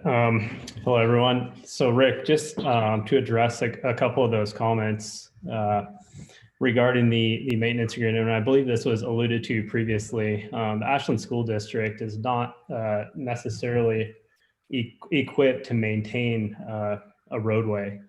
So I think that's where the ask really is what does that maintenance agreement look like and what would it entail before we get agreement to that? Not saying that the district is opposed to it. I think they just want some more concrete, lined out proof of what that maintenance agreement would be. The shared parking agreement, I don't think that was ever in contention. I think the district is open to that because it's mutually beneficial. And then the timing, you had made a comment regarding the timing, and it was never this project team's directive to keep parks out of it. Going into the conversation, our first step, initially with anything like this is to take it to land use and do that process. At that pre-conference, that's where we found out that Hunter Court is in fact a city-owned property that's currently being used by the Parks Department. So that was when we reached out to Parks and established that first meeting. That was really the first time that we were aware to get cooperation with Parks. So it wasn't a move to keep you guys out of it. We were kind of operating under the assumption that the city of Ashland would be able to deal with that property, being the property owner. Rachel, you're next. Thanks. I just wanted to just quickly speak. Director Black isn't here tonight, but the memo, I think that is being referred to. I think, what I'm seeing is that it does say that he hadn't seen the final request and it was his best guess on some conditions, but he was waiting for more the updated plans. So I just want to make sure that we understand that at that point when that memo was sent, I don't think he'd seen the final plans. So I just wanted to make sure that was known. I can respond to that and say that Mike Freeman actually sent him the final plan just minutes after we received that email. Can you confirm that, Mike? Yes, that's correct. And that was the plan that we had altered to meet the initial conditions with Parks as far as the driveway alignment. Mike, you're next. Jim, I'm sorry. I think Go ahead. Go ahead, Jim. he had his hand up, so go ahead, Jim. I think Councilor Graham mentioned something about utilizing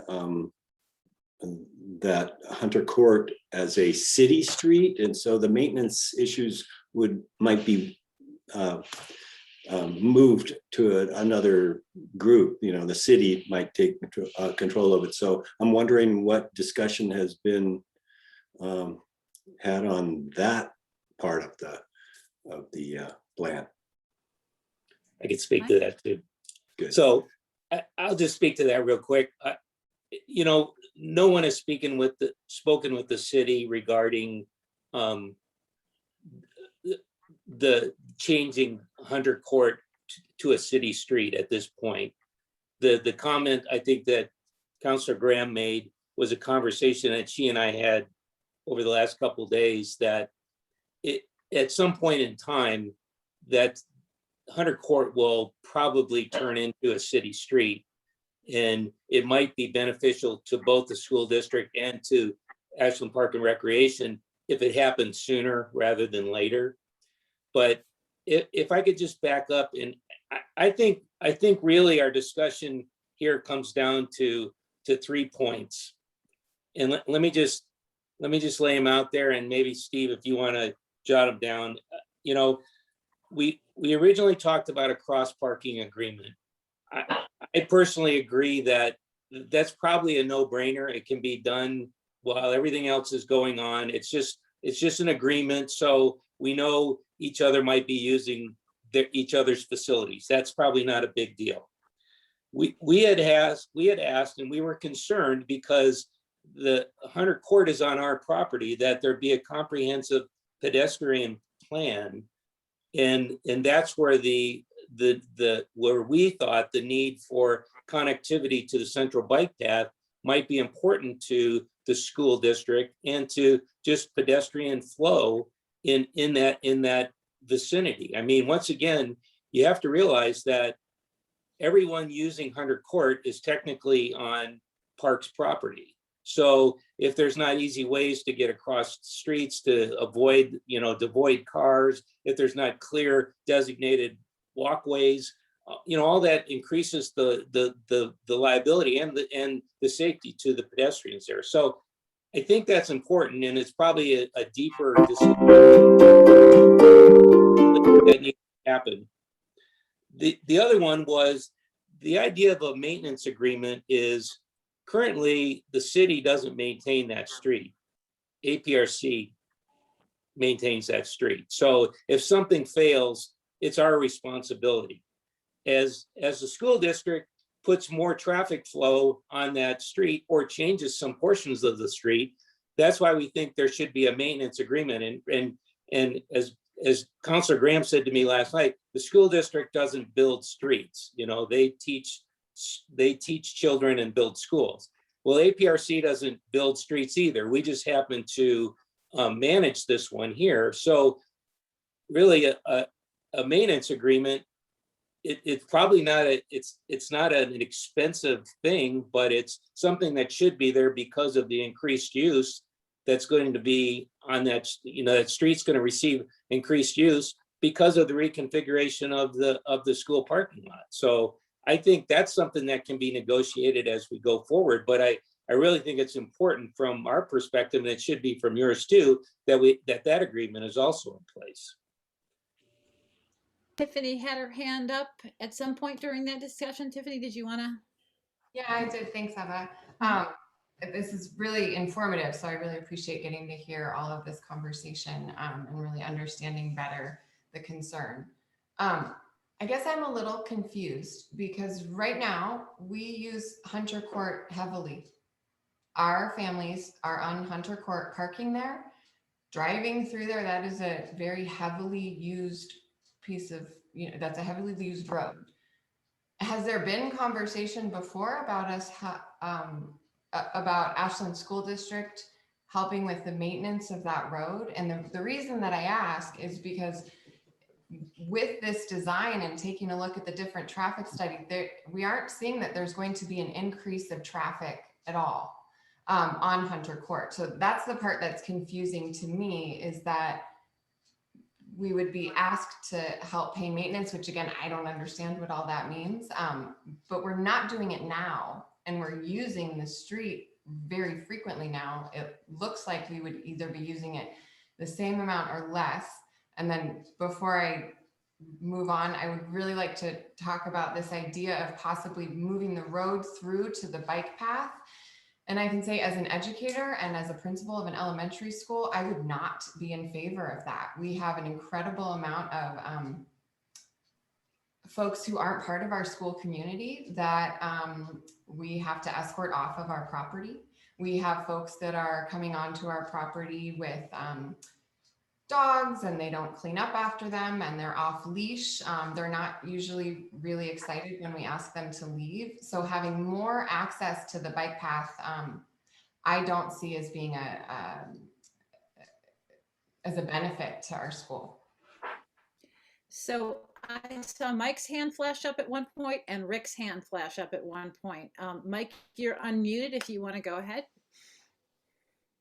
I'll defer to Commissioner Lawn. We're probably going to say the same thing. We'll see. Well, I would just go, the argument about, well, there's going to be the same or less traffic on Hunter. So therefore, why are we asking for this now? I would look at it another way. You can just thank us very much for the fact that you've had free use of a private road for all these years, and we didn't ask you to pay. But now you're coming to us and you're asking for something from us, and it seemed like it's a reasonable thing to do, and that's why we're asking now. Maybe it probably wouldn't have come up if it had not been for the fact that you had come to us, but you did come to us because you needed something from us. And we're telling you that this is reasonable. And yes, we didn't ask for it before, but it would have been reasonable to ask before. And now it's reasonable that it's still reasonable. So I saw Chris, then Jim, and then Victor. Thank you. I have just a quick question, and I'm seeking clarity here. I've heard the Hunter Court be referred to as city-owned and privately owned, and just seeking some clarification from the commissioners on whether it is city-owned. May I take that? Sure, go ahead. It's a private street owned by a governmental agency. And that agency is Ashland Parks and Recreation Commission. Actually, I guess it's managed. I should say it's managed by charter. All parklands are managed and controlled by Ashland Parks and Recreation Commission. Behind that, it is city property, but it's city property under the control of Ashland Parks and Recreation. So it is a private road, but it is on public property. In other words, the public works wouldn't come out and fix something on it if it was broken because it's not a city street.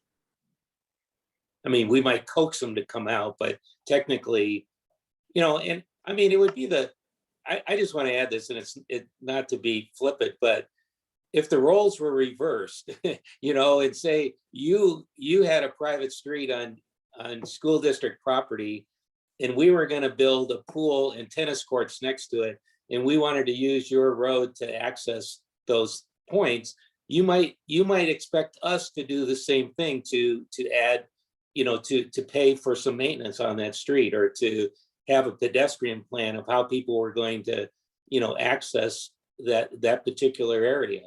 I mean, I don't, personally, and I think legally, we're not asking for things that are unrealistic. We're just, we're saying these are things that are now going to be happening on park property, and we think it's important that they're addressed. And like I said, I really think it's pretty much down to 3 items, that we just kind of need to hammer out. So we have Jim and we have Victor, and Sabrina's patiently had her little hand thing up in the corner. Oh, you don't. Okay, I'm sorry. So we have Jim and we have Victor, and then we have Leslie. All right, well, first of all, thank you for the clarification, because I was going to ask that same question. So it sounds like, in a nutshell, the city owns the land, the city owns the road, and Parks manages it. So the city is the owner.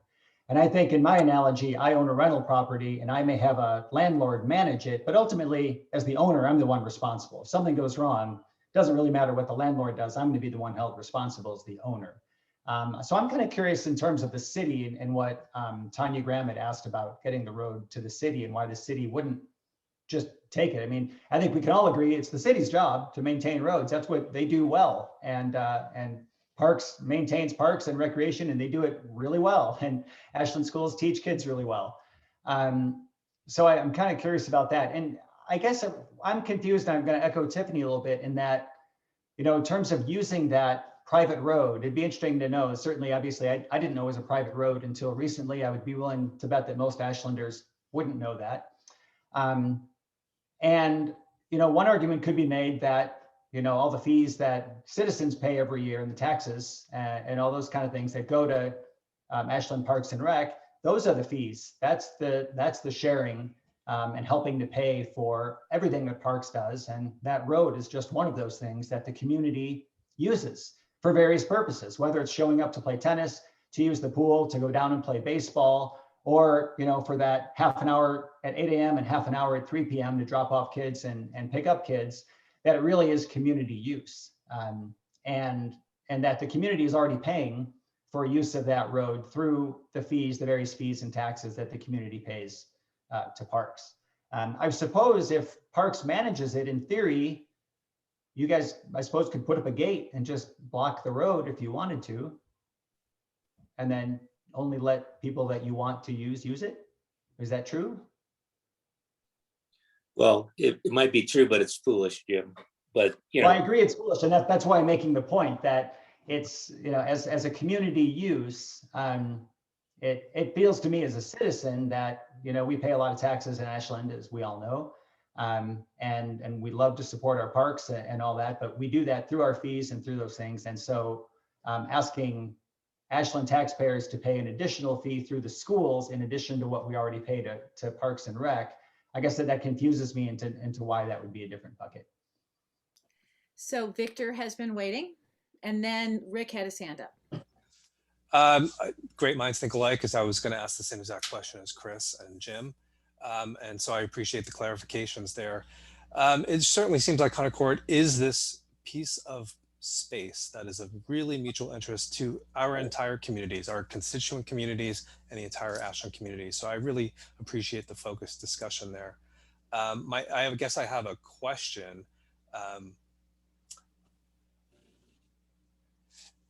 Tanya's idea, I think, is a great one, and it would certainly be something that I would be open to. My question is, if you're really concerned about the pedestrian bike access along Hunter Court to the bike path, and you trust, Tiffany, I'm looking at you especially, as the steward of our children, and first and foremost, you've heard throughout the presentation, the emphasis on their safety and their health and their well-being. Wouldn't you trust us to say, yeah, we think we should put in a path there because we want more kids to bike, or whatever, that's where our kids live, or not, to say, no, that's not a good idea, that doesn't really work with everything else. And if the Parks Commission is really interested in that, I encourage you to, on the east side of Hunter Court, you can do whatever you like to have as much enhanced pedestrian and bike pathways there as you would like. And that would certainly be well used, maybe better used in the summertime. As I see people kind of skirting through the tennis courts and kind of by one of the ball fields to access the pool and stuff, maybe there's a different egress and ingress as part of the pool project to have a nice bike path along Hunter Court on the east side of Hunter Court. Rick? I think Commissioner Eldridge was before me. Oh, I'm so sorry. I'm sorry, Leslie. Yeah, just to point out that in response to Victor's comment, I don't think it's really a matter of trust. I think we don't know, and we're interested in seeing those traffic patterns. Tonight's the first time that I've heard this data point that there's only 16 families that might be served by the bike path.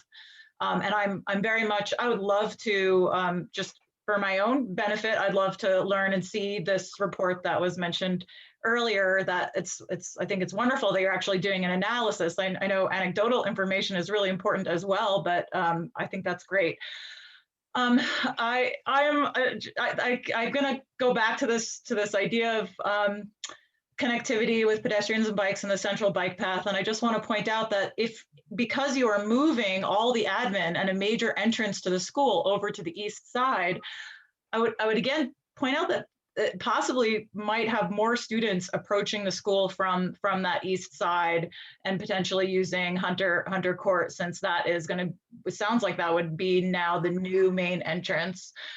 So just thinking of that. And the other thing I want to say is really just an observation, just my own opinion here, is I'm personally very saddened by this attitude that our schools need to be fenced off and isolated like a prison and closed off to the greater community and to the bike path, and there is this like attitude, this idea that we have to enclose our children from the rest of this town. And I moved to Ashland because I wanted to live in a town where that wasn't the sort of thing that we do. And I'm personally, I mean, I know it's your decision, but the fact that you're putting all these fences around and just, I'm personally saddened by it. And I hate the thought that that's what you feel is necessary and that there's some scary or bad or local element that can't flow in our community. So that's just my thoughts. As a facilitator, I'm trying not to interject much. I do want to address that, Leslie, because I'm jumping the gun a little bit, but I haven't spoken. I share that concern with you, and it really is an issue. Is what does it look like? How welcoming is it? What is fencing saying? I have to be honest. When Steve told me about some of the things that Tiffany's found in the courtyard, I was really disturbed. I was really disturbed that kids and Tiffany, it would be great. And I know, Rick, I promise you'll be next, but it would be really great just to have a discussion about the kind of things that we find on our school site that we really don't want near our kids. Yeah, Leslie, I share that concern. I'm sad about it too. I lived in Ashland since 1999. I moved away for a few years, but this is where I raised my family, and I raised my family because I feel like this is a welcoming community, and I don't want to have fences. The reality is this is a highly used campus. We have found, I just do not want to say this publicly. I'm going to be really honest. I don't want to share that, but I understand the need. We have found, I'm an elementary school principal. We talked, we found condoms. We found used condoms. We found beer bottles. We found cigarettes. We found needles. We have found all kinds of detritus and dangerous items from people in the community that have utilized our space after hours. There was one, I think it was like 2 years ago, we had, there was a fire that folks had created in just our back parking lot. So there's no part of me that wants a fence. Like I mean, what I said earlier, everything about being welcoming and inclusive. But the reality of the situation that we're in is I have to do active shooter drills with students every single year. I have to do 2 of them a year because we have to. And so having a fence where not to have it look institutionalized in any way, shape, or form, but that would increase student safety. There have been multiple times that I've had people on campus and I've gone out myself and asked them very politely to leave. And then they wouldn't leave. And then I asked a little less politely. And there have been many, many times that I've had to call Ashland Police Department to come help escort people off of our campus. I don't like doing that. I don't want to do that. And I think it's unsafe for our students. If you have a better solution than a fence, I am all ears, but I don't have one. And I'm sorry I had to say all that. That's not fun. I would add to that if I could, Ella. Yes, please. Yeah, I just wanted to add to that because I hate to be the bearer of bad news on this topic, but Walker's not the worst in terms of that type of activity. And it's I would say it's bordering on what I would consider epidemic levels on our campuses. And we do the best we can to address it in the moment. But I'll be honest with you, between myself and our facilities director and a couple of others, we've had confrontations that were honestly scary to have, and that we had to call APD for backup. And I'm not talking, just a simple verbal transaction. We have had to have people physically removed from our campuses more than once, a lot more than we share out publicly. Ask Superintendent Bogdanov, just last year, we had 3 lockdowns at the high school alone, and they were legitimate. They were not drills, they were legitimate. Well, 1 lockdown, 2 lockouts, I guess there's a difference there, but you can speak to that. Nobody wants to see more fences, but at the end of the day, and I've said this on many of these meetings, if I'm going to be the program director for this bond work, I have to be absolutely sure but I've done everything I can to make sure the students are safe. And unfortunately, as much as we don't want to see fences and we try to make those perimeters look as good as we possibly can, and Matthew Guthrie is a master at it, at making them look good. It's just a reality that we're living with. And I'll be honest with you, it was in the bond language. Safety and security is one of the first things the pre-bond committee identified as a top need with this bond. And we have grappled with this for years in terms of what does security look like, because none of it looks good from the street, but it's necessary.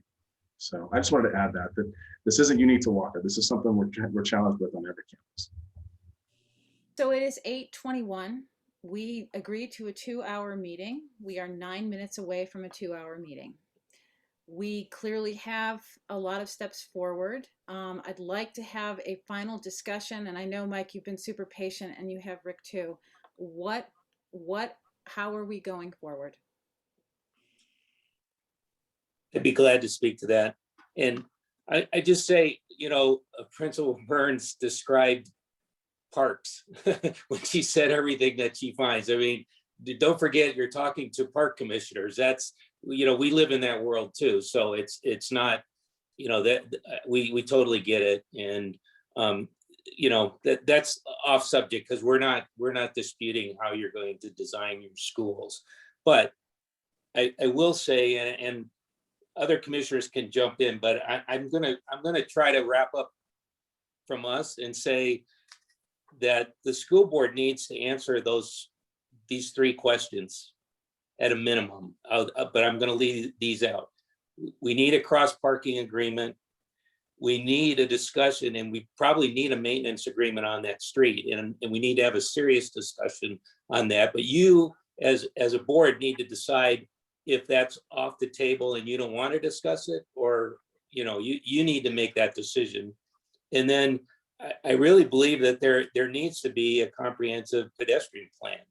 And if your choice is to throw it back on parks and say we really don't want to be part of that, then we need to know that. Those are the discussion topics that we brought forward. And granted, they weren't presented to you as here's our list. Be prepared to speak of it, but it was transmitted staff to staff, and so going through it, I think those are the things that we would like to hear from the board. The board needs to answer those questions for us, because those are our concerns as the Board of Commissioners for Ashland Park and Recreation. Amy, you've had your hand up for a long time. I'm sorry. No worries. I was going to try to answer the question, and it's not a total answer, but dedication of Hunter Court as a public right-of-way has been broached with both the planning staff and gently with the Public Works Department. It's just been brought up, would this be a possibility? I can't say that we had an overly positive reception, because it's a street to nowhere. There's, it's not part of the Normal Avenue neighborhood plan or anything like that. So it's definitely a discussion that can continue, but it has been brought up a little bit between myself, planning staff, and the Public Works Department director. And then Chris, you've had your hand up also. Yeah, thank you. I just have one last question. And Commissioner Gardner, I think you kind of answered it, and that is it unreasonable to ask the APRC if you would be accepting of the plan as presented with the inclusion of a parking agreement, Hunter Court maintenance agreement, and a traffic plan? Is that what you've been asking us all along? Is for approval of your plan? I wasn't sure that you needed our approval. My understanding is that we do need your approval before the city's land use commission will approve of our plan. So Amy is shaking her head. Yes. Mike? Yeah, just to kind of piggyback on that, what Chris stated is the feedback that we've gotten from land use is that it is contingent on an agreement between parks and the school district. And that's where Tiffany kind of alluded to a little bit with the timing aspect. Land use process can be a pretty extensive process. In the hope, I guess, coming away from this with those kind of 3 definitive issues or items that need to be addressed between the board and parks, the possibility that we could potentially do that at the same time while we're going through the land use process. If the parks is approve of our plan as it sits right now, and also the board's intention to get into a maintenance agreement as well as a shared parking agreement. So if I could just make a comment to that. So I believe in the presentations from the school district so far to the parks, if we've been supportive of the plan the way it's been presented, what we brought up is parts that weren't addressed that we felt needed to be. And it wasn't, I mean, once we got by the simple, well, they weren't simple, but the design plans of, you know, matching up the entrances of the parking lot and some of those things, you know, it's like a maintenance agreement across parking agreement. You know, once again, I think we feel pretty strongly on a comprehensive pedestrian plan, but if we can't agree on that, I mean, we need to know, and then I guess we just have to make a decision if we're okay with that. If it's going to be a road to nowhere and the school district isn't really that concerned about, you know, people that are moving from the central bike path to you know, up to the school. Rick, you had a comment? Yeah, I'm pretty clear that if there, and we still have heard resistance tonight for the idea of a maintenance agreement. I think the idea of dedicating the street's great, but in the interim period, if there isn't a maintenance agreement that shares that cost, I'm going to vote no for this plan. So I'm only speaking for myself, but you know, I just feel like it's so important that and so fair that that's just how it needs to be. In terms of the pedestrian, to say, oh, all we need is a pedestrian plan, I think we need to see the plan. I don't think we say, oh yeah, just give us some plan, and if you give us that, we're done. That's not really the issue. And we talked about a pedestrian plan months ago. We haven't seen it. So anyway, I think this is all, it seems to me it's all doable, but now it's kind of 11th hour, and we're not really ready to make a decision because we don't have the information yet. So I'd like to, excuse me, I'm so sorry to jump in here, but you know, I feel like our board is also lacking some information. You know, it's our understanding that you manage this piece of property that Parks does for the city. And it's unclear, I think it's unclear to me, like, where is the authority to be able to then sort of subrogate that to us for maintenance for the school board. And that it's my understanding that our children and their families also are members of this community, to the point that Director Westrick and Chang made earlier, that they too are part of this community who also already pay for it. And so including that as maintenance for our district is then a double dipping of public funding for which we understand Parks already receives funding from taxpayers. So that's just one thing, but I would love to be able to continue the discussion board to board, and whether that's written or in this format. I know we're running out of. You're muted, Sabrina. Sorry, I think we've really clearly surfaced some of the issues this evening. But I think we also both on both sides probably need to go back and have some conversations about before we can make any sort of commitments about what it is that we can do, what it is that we should do, and the timelines on which we can do those things. Tiffany, you had your hand up. Well, I guess it's just a point of clarification. Does the Parks and Rec Department, you all get money from the city to maintain the road? Is that accurate? No, we're funded from the general fund primarily. So money comes into our budget. Okay. There's nothing dedicated to maintaining that road. But it has been budgeted because you are maintaining it? Well, we maintain it as a park. Okay. So part of the park maintenance is maintaining that road. I mean, the maintenance of that road may be next to nothing.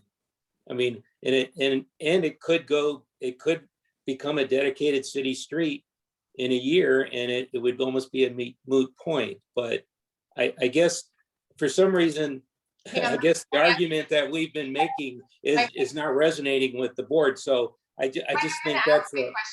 Hang on just a minute. I'm going to ask my question. Thank you. So my question is that if Ashland School District were to help, and I'm not part of this, so I don't know what ends up happening, but if Ashland School District were to pay for the maintenance of the road, my question is where, for our district, where would that money come from? And to Steve Mitzel in particular, could that even be folded into the bond funds? Like the taxpayers voted really specifically for those funds and they're earmarked for the school. I'm gonna let Chris respond officially, but the quick answer to that, Tiffany, is that this isn't considered in the bond. I mean, I think that's part of the initial reaction and response, is that this is not part. Our budgets were lined out 2.5 years ago, and we do have contingency in those budgets that we have for construction, processes. But we are talking about, and I think this is where I don't want to speak for the board, but I will say one of my concerns is that, I know I've asked at least once or twice, and I don't know that we've seen what that looks like, and maybe it just needs more work. I don't know what those things look like in a road, in a road maintenance agreement. And like you said, Mike, it could be nothing, but we need to know what's going to be expected. Is this a 50-50 split on all repairs that happen on that facility or that road? Because personally, I don't know that comes out fair. And maybe we could work that out in some sort of an analysis or a study, but the bottom line is, I think there's just too much unknown, and I can't, force a future board to continue to maintain that road. I don't even know if we're allowed to. Jim Westrick, you can correct me if I'm wrong, to make decisions for a future board on a maintenance agreement like that. So it's something that's foreign to us. I mean, as we saw with the co-parking agreement, it's not that we're opposed to partnerships. And I think that's part of what I feel like, we're being unfairly, painted here, and that it's not even a staunch resistance like we're digging our heels in. It's just, there's just so much unknown about a road maintenance agreement that this is foreign to us. It's completely foreign to us. And we can't get clarity on that. And then I'll add one more piece to it, and is that we were told that it would have to be executed, like in place and executed, before we could move on to the city. So again, going back to our delays, Rick, I think that it's unfair for you to continue to say that this is all on the school district, because we didn't even know this was a private road until after the fact. So we initially met with the city and actually had those first meetings. That's when we were made aware that we actually had to reach out to you. So this isn't the 11th hour. We're not placing this at your feet and saying it's absolutely on the Parks Department. That's what we're here trying to do, is to work through this. But the maintenance agreement in particular, as you've stated, if we're not willing, then it's a non-starter. I mean, I heard you say that earlier. Well, we're trying to work through that, but we need some definition of what that looks like. And as far as the legality of paying it, Chris, I'll let you speak to that. Yeah, so there's certainly funds available for jurisdictional requirements, although this would go beyond what was originally planned. And this would be back into 2018-17 during the pre-bond planning. I don't know how the district could continue to pay for a maintenance agreement in perpetuity when the bond funds need to be used and completed projects within a certain time frame. So at some point, the board and the school district would be responsible beyond the life of the bond. So we are at 8:35. I feel like we're at a point where it does seem like we need some really specific information. Perhaps Steve and Chris, the teams could get, could work together to get very specific information from each other and then bring that to our boards, to the commission and to the board. It's really hard to make any decision without this kind of information. So unless there is any additional, hold on, I'll get you in a sec, Jim. So unless there's any additional input, it sounds like, Jim, you have it. I think it is really time that we get very specific information, bring it back to our boards, and then move from there. Jim? My only question is in regards to the meeting in general, because I know that we allotted for a 2-hour meeting, and we all want to respect that. But at the same time, I really want to respect all the commissioners of Parks and Rec. I know you have 2 other items that you really wanted to talk about, and I would be all in favor of voting to extend the meeting at least, just 25 more minutes. So at least we can hear from you on what you'd like to, if there's anything, because I think those 2 issues, the pool and the Lincoln School field. And so I don't want to put anybody in a bind, but I'm certainly willing to stay another 25 minutes because as important as Walker is, and it is very, very important, millions and millions of dollars. I know these are also important issues, and this is such a unique opportunity that if people are willing, I'm more than happy to vote to extend the meeting and hear and move on to the other 2 items here from Parks. Okay. Why don't we see? I don't know how people feel about that, but I'll just toss it out there. Why don't we see if we have a second on that, and then let's go ahead and take a vote. Was that a motion? Because I would surely second it. Sure, I'll move that we extend the meeting 25 more minutes until 9 p.m. so we can attend to the other 2 agenda items. Second. Okay, so let's do this by body. Mike, if you want to ask your body first, and then we'll have the Ashland School Board go next in a vote. Park commissioners, all in favor of extending the meeting 25 minutes, say aye. Okay, motion passes. Okay. Ashland School Board, all in favor of extending the meeting another 25 minutes. Okay, it's unanimous. Motion passes. Thank you. So before we move on, though, I really want to make a quick. I want to ask your staff members, what would you like from us? I want it to be. I just want to know what it is because I'll make sure that we get it. Chris, go ahead. I think there's 2 things. I think the parking agreement is probably easily answered, or there's a solution that's there. For the maintenance agreement, it would be helpful to understand what conditions you would like to see. So if you could send through the proper channels. For the second one, and I appreciate Commissioner Lant for highlighting this. It wasn't clear in my question, and that is the traffic pattern. So I believe we do have a traffic plan, but prior to today, it wasn't developed or it wasn't evaluated by an engineer. So we now have a traffic impact analysis that will, I haven't read it personally, but I hope that agrees with our plan. But I want to just get clarification if the APRC has or would like to see specifically a traffic plan that connects to the bike path, and if that is a hinge point for your acceptance of our plan. So traffic is, you're speaking pedestrian traffic? Yes, pedestrian and bicycle traffic, specifically to the bike path. I believe we have a traffic plan, but I just want understanding if that is something that you want to see in addition to or regardless of the traffic impact analysis by the traffic engineer.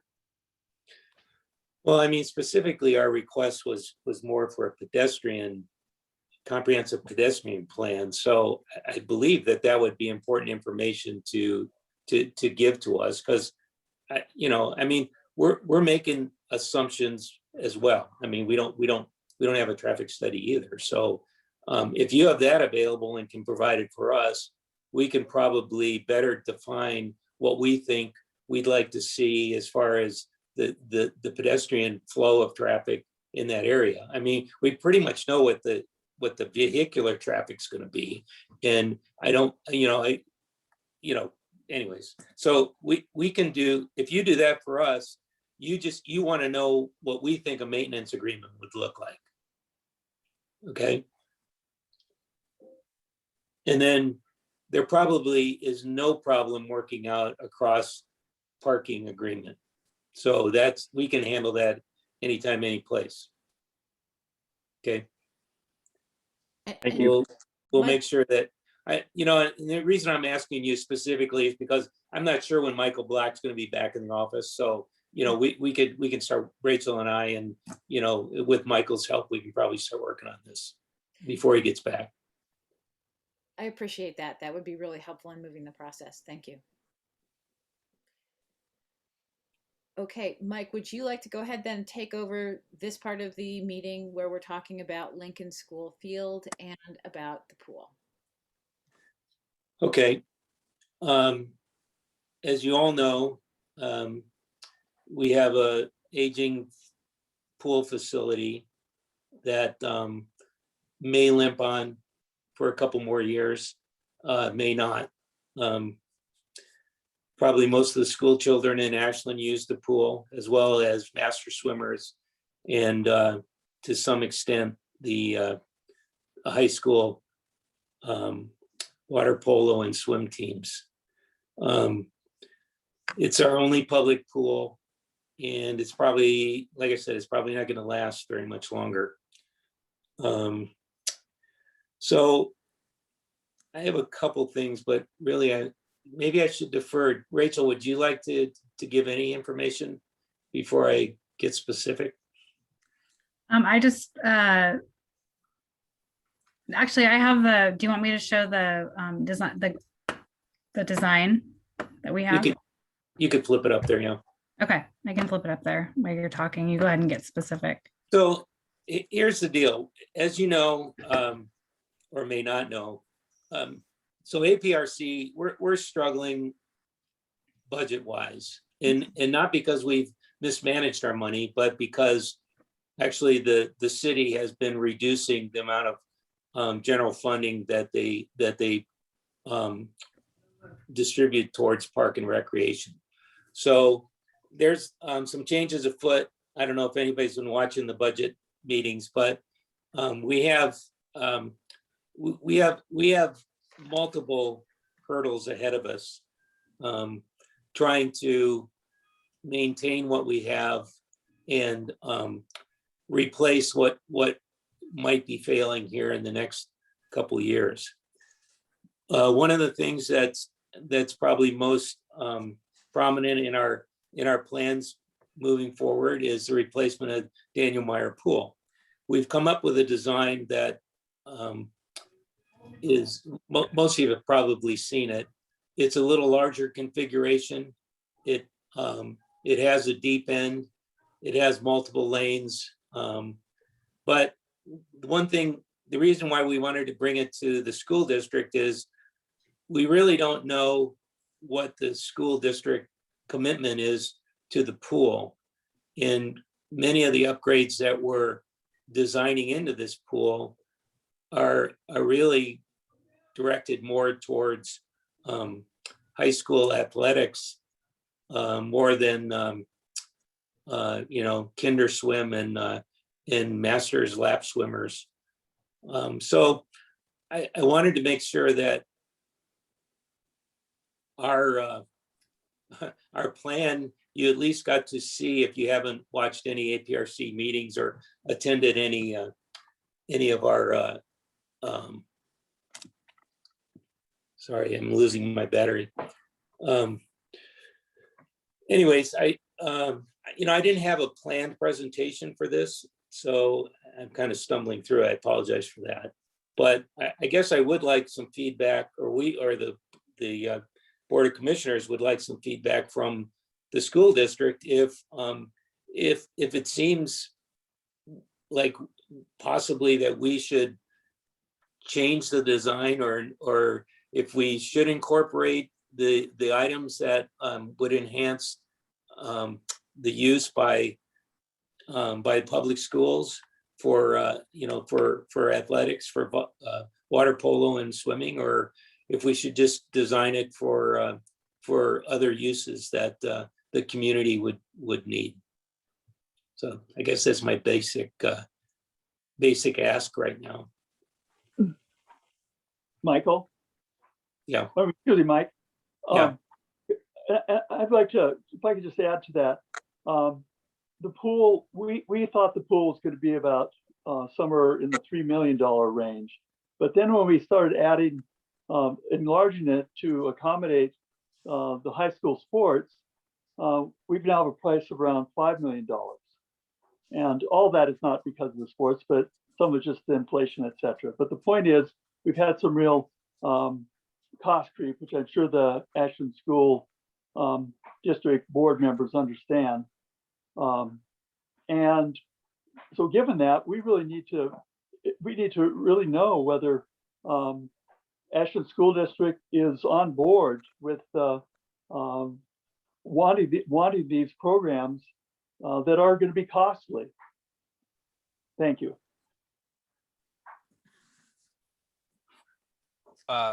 Mike, I'm not sure if you could see everyone because of the shared screen. Go ahead, Victor. Longtime user of Daniel Meyer Pool, love that pool.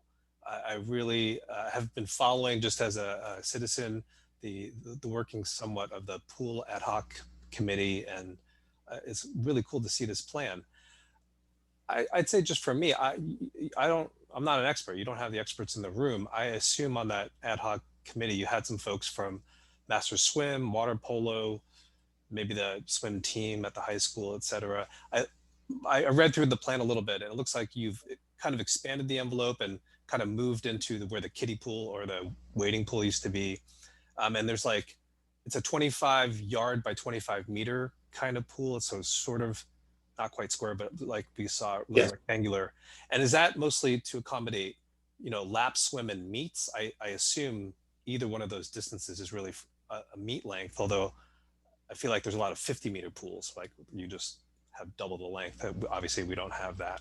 Right. Is that what you're talking about? Or are you talking about dimensions that are more for like water polo? I'm not sure what we're talking about it grown for which sport. Right. So we're talking about deep ends. We can eliminate the deep end.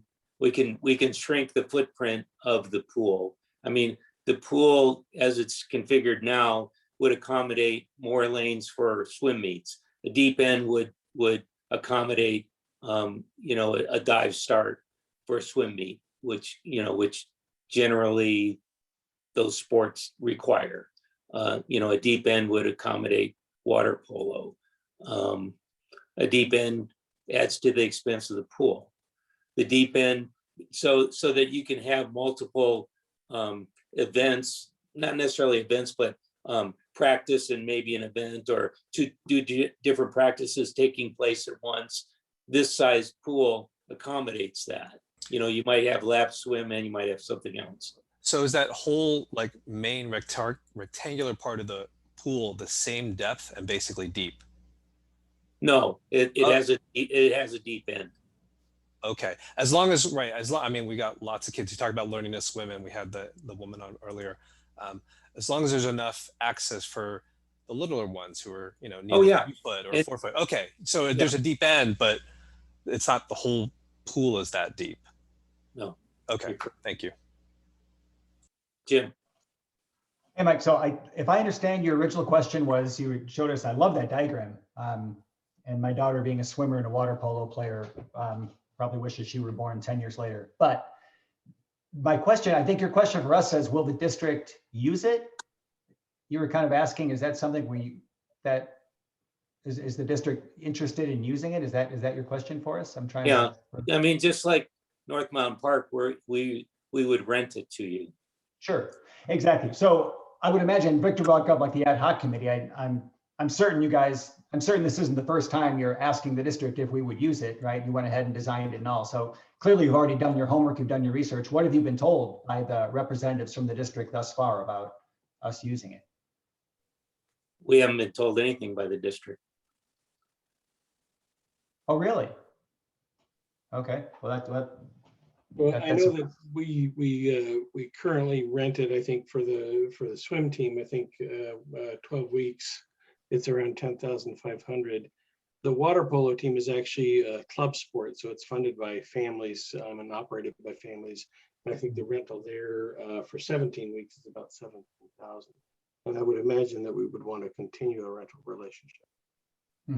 I would imagine that too. So I'm sorry, I was just surprised that you hadn't gotten any input from the district of whether we would use it. I guess it looks like if you build it, they will come because it looks gorgeous. And I think we all see that and just, yes, we would love, we would do that. And as you said, just like with North Mountain Park, you know, the district pays user fees to use these facilities. And, you know, I don't imagine that changing. I know there's very strong support for swimming and aquatics in Ashland. And so I can't imagine that changing. That's my personal opinion. You know, as you all know, I don't speak for the board, but I speak for myself. That's what I see. Right.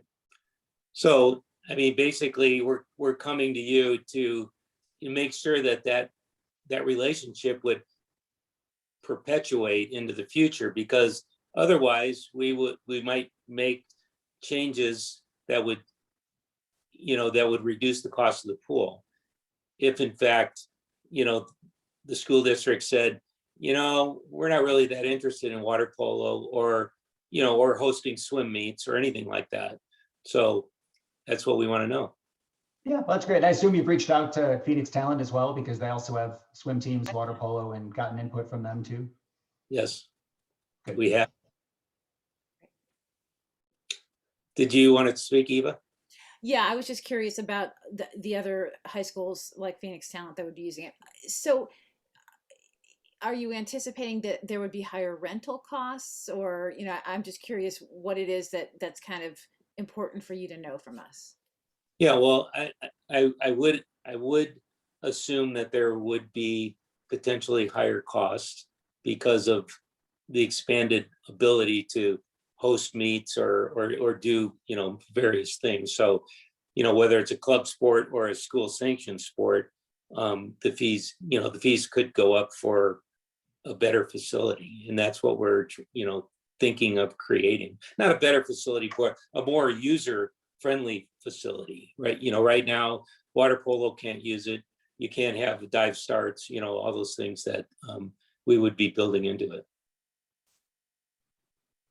I don't think we can predict definitively what's in the future, but I think it's safe to say that the school district would have an interest in continuing with the swim team and potentially having the capacity to hold meets. With respect to water polo team, you know, that's a little bit, I would, you know, sure that it's family funded. I think, you know, any change in rent is going to have an impact. Sure, but you know, and the same is true for master swimmers and, you know, for everything. I mean, if and when this project moves forward, you know, there'll be a lot. We'll have to look at all the user groups, but the school district could be one potential, you know, regular user group, obviously. Commissioner Watt, you're on mute. Thanks. The other thing that I think that at least I'm thinking about is I always think about our maintenance cost. And because although you have the initial cost of a pool is great, over time, the maintenance costs actually become greater than what the initial cost was.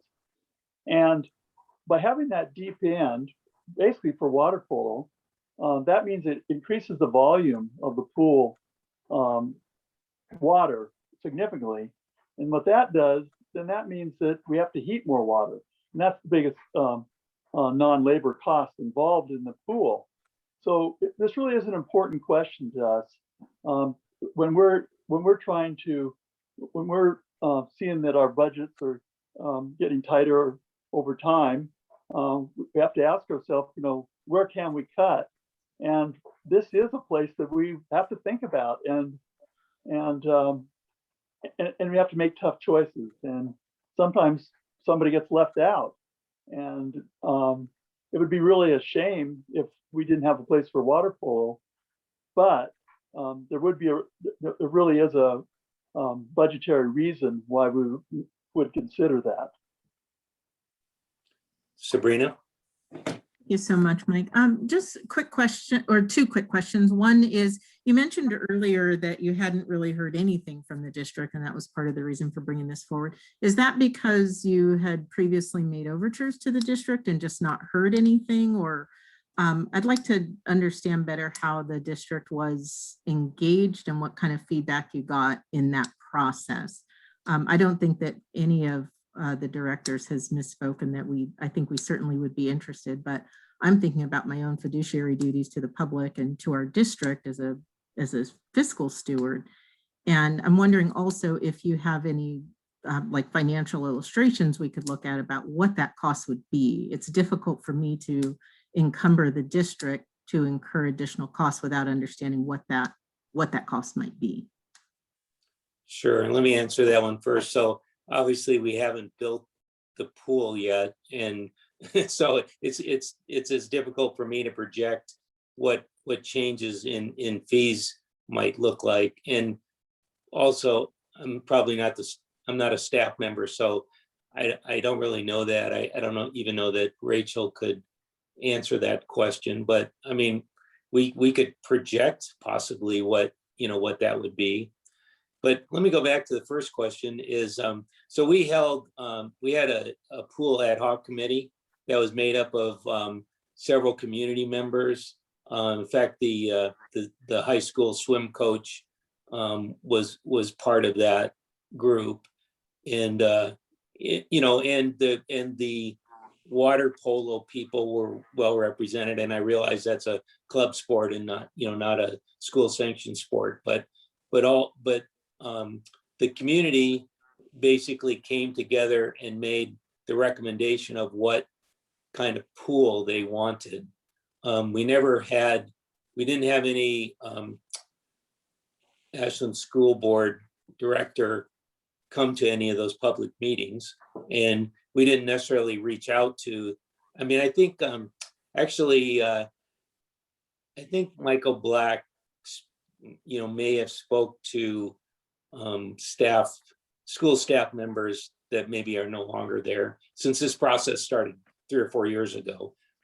But there wasn't any, this is really like the first, I guess, direct opportunity to just see what the reaction of the school board, is to what we're, if we had all the money in the world, we just build the pool and hope that you could use it and we could share it with you. But, I'm not sure it's going to go that way. So, but I hope that kind of answers your questions. That it was not a direct answer to the last one, but the best I could do.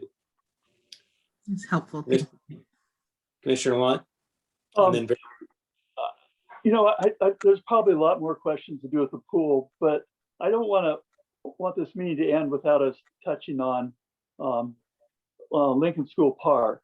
And so I wonder if we've got 5 minutes left, if we could move over to that. We're not going to finish either one, but at least we make a start on them. And I would end it with Victor. Did you want to add one thing on the pool? Yeah, I was going to say, ask if there's a particular ask or request there, and certainly that can be communicated outside this meeting. And at the risk of raising the ire of water polo families, it's really your decision. If it's like $1 million difference to have a water polo sanctioned pool or not, that's really your decision, and everyone else will have to live with it. Yeah, no, we get that. So thanks for that input.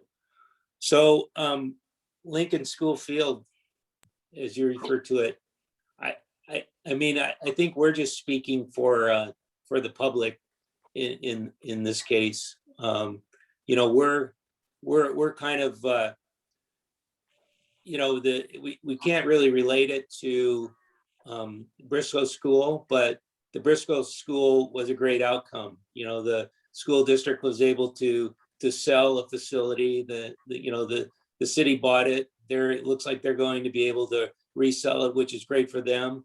And at the time, Parks had food and beverage funds enough that we could partition that land and buy a portion of the land to save Briscoe School or Briscoe Park. Obviously, the neighbors were excited, and it created a great model for moving forward. but I think I can speak for the commission that we realize that the Lincoln School field is a different model. You know, we understand that you're not looking to sell it. We understand, you know, I just read what I read, so I understand that it's open to the public and people can use it. You know, it has not been maintained, you know, very well over the last few years, but once again, that's your decision, and you know, you do what you can to you know, to maintain your properties. So I think we just want to be respectful of the citizen discussion, because they generally involve us in the discussion, and you know, we realize that we could be a conduit to something in the future, but you know, right now we don't really have, even if there was a sale or something, you know, willing seller, we really don't have funds to move forward with anything at this point. But I'll let Commissioner Lunt jump in, because he's gonna say that I misspoke or something. Well, I think what I want to point out is that one of the goals of the Ashland Park and Recreation Commission Board of Commissioners is that Ashland School Park / field be maintained in public ownership in perpetuity. That's our current goal. And I don't see that changing. But I also understand that the school district, it would be kind of, you aren't doing your duty if you were to divest of that, when at some time in the future, there may be a need for another school in town, for example. But I also think in terms of community support, it would be really difficult for the school district to change that to a non-functioning playground, field, park-like facility. And so given that, I think that I would like to see us work together to help reach the goal that we have of it staying as a park-like until in perpetuity. So I just think there might be some creative solutions. Right now, we don't have money, but that doesn't mean we won't in the future. And right now, you don't want to sell, but there may be some creative middle ground that we could find that could be mutually advantageous. And that's what I would advocate for. Jim, go ahead. Thanks so much. And I appreciate that, because I think Commissioner Lunt and the whole Parks Commission, I think we are all on the same page with this. And there's no doubt, I saw your goals on the website. One of them was, as you just said, right, that Lincoln School field remains open to the public. And that's certainly what we want. As you may have seen, I mean, that the school was built almost 95 years ago. And so for about 95 years, that space has been open and available to the public. And we have no plans on changing that. So really, it's almost like, I feel like it's mission accomplished, because you know, it is a publicly elected body. It is held in the public trust. And we have no plans. We've certainly never had any plans to close it off to the public. I understand that, as you said, especially when we hit those drought years, it was not, you know, there were some strategies about letting how that turned brown and then having it spring back to life. Right now, it's really nice. It's really green. I know the district has reseeded and is planning to level a little bit and do some weeding and things like that. And so I think we're all on the same page. The one thing that I checked into is that, you know, that term in perpetuity, because as someone mentioned earlier, anything that a board or a commission or a Parks Commission can do, a future board or Parks Commission could undo. And so, you know, we could pass a resolution that says Lincoln School Field will remain open to the public forever. And that is, as many of you would remember, a Mary Poppins, a pie crust promise, easily made, easily broken. Because a new school board could come in 25 years and say, nope, the community elected us and we want to do something different with that property. And the same thing is true with a park. I'm sure the Parks Commission has no plans to sell off any of your parks, but in theory, you could, I suppose, if the citizens elected a Parks Commission that said, well, here's one piece of land we want to divest. So I don't think anybody legally can guarantee that it's going to be some way forever. What we can say is that we're an elected body. The citizens elect us to serve our kids, to be fiscally responsible, to be good community partners, and we do our very best. As a board member, I always try and keep those dollars as close to the classroom as possible. And now that classroom is Lincoln School. We have a school that is there for the whole year. We'll have other students there. And frankly, for the foreseeable future, we'll be having a district use there. So I foresee that there are going to be much greener times ahead, assuming that we get some more rain this year, because if a drought hits, who can say? And, we have been asked in the past to curtail water use. And, I know my property, my home looked pretty brown back in 2017 when we were all asked to reduce water usage. So we do what we can. And I know Steve could probably speak more in terms of how we maintain it. I don't think that's the point. But I do think that we're all on the same page. We want that space to be open to the public. It has been for 95 years. It will continue to be. We have no plans to change that. And it's a very strategic piece of property for the district because of where it is. And Go ahead, Eva. so I just wanted to piggyback on Jim. I think it's really crucial to understand how important that property is to the district and that reason in and of itself is a significant guarantee that at least we're really clear that we want to keep that property and we want to keep it open to the community. Like Jim said, it hasn't changed for 95 years. So I understand, I think there was some concern in the past, and I'm trying to understand where this is coming from, just because it has been open to the public for so very long. I'm assuming that at some point there was some talk about selling that whole property off. I think was it 2005 perhaps, but we know how strategic it is. It is incredibly useful to us right now, and we assume that it will continue to be that way. Great. Thanks for clarification. Any other comments on Lincoln School? All right. Well, thanks for extending the meeting so that we could get a few minutes in on the items that we wanted to bring. There's more. Those were only two that we have. So there is opportunity moving forward. I'll turn it back to Eva, but I do see that next steps is our next agenda item, and I would like to, if we can make some commitment to another one of these in the not too distant future, I think it would be very beneficial. Mm-hmm. So I agree. So just in terms of specific next steps, just kind of really getting down to brass tacks. Steve, I would assume this is Steve and Rachel having this conversation. Yeah, I will start with Rachel, and I'll probably just, if you don't mind, Rachel, I'll just keep Michael CC'd on everything in case he's peeking at his email now and then. And outside of that, I'll probably have Mike Freeman, who's the project manager on this particular project, as a part of those conversations as well, and we'll share whatever documentation we have. And I've just as we've been going through the latter half of this meeting, we've as a group have already started, mapping out some of our strategies and how we're going to achieve what's been put before us. So hopefully we'll get some traction here soon. That sounds good.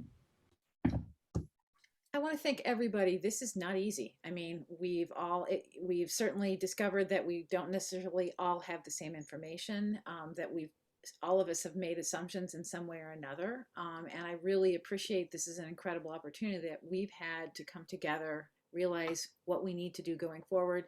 I think, Mike, it's been wonderful to hear your optimism. I think that, we are closer than we think. And yep.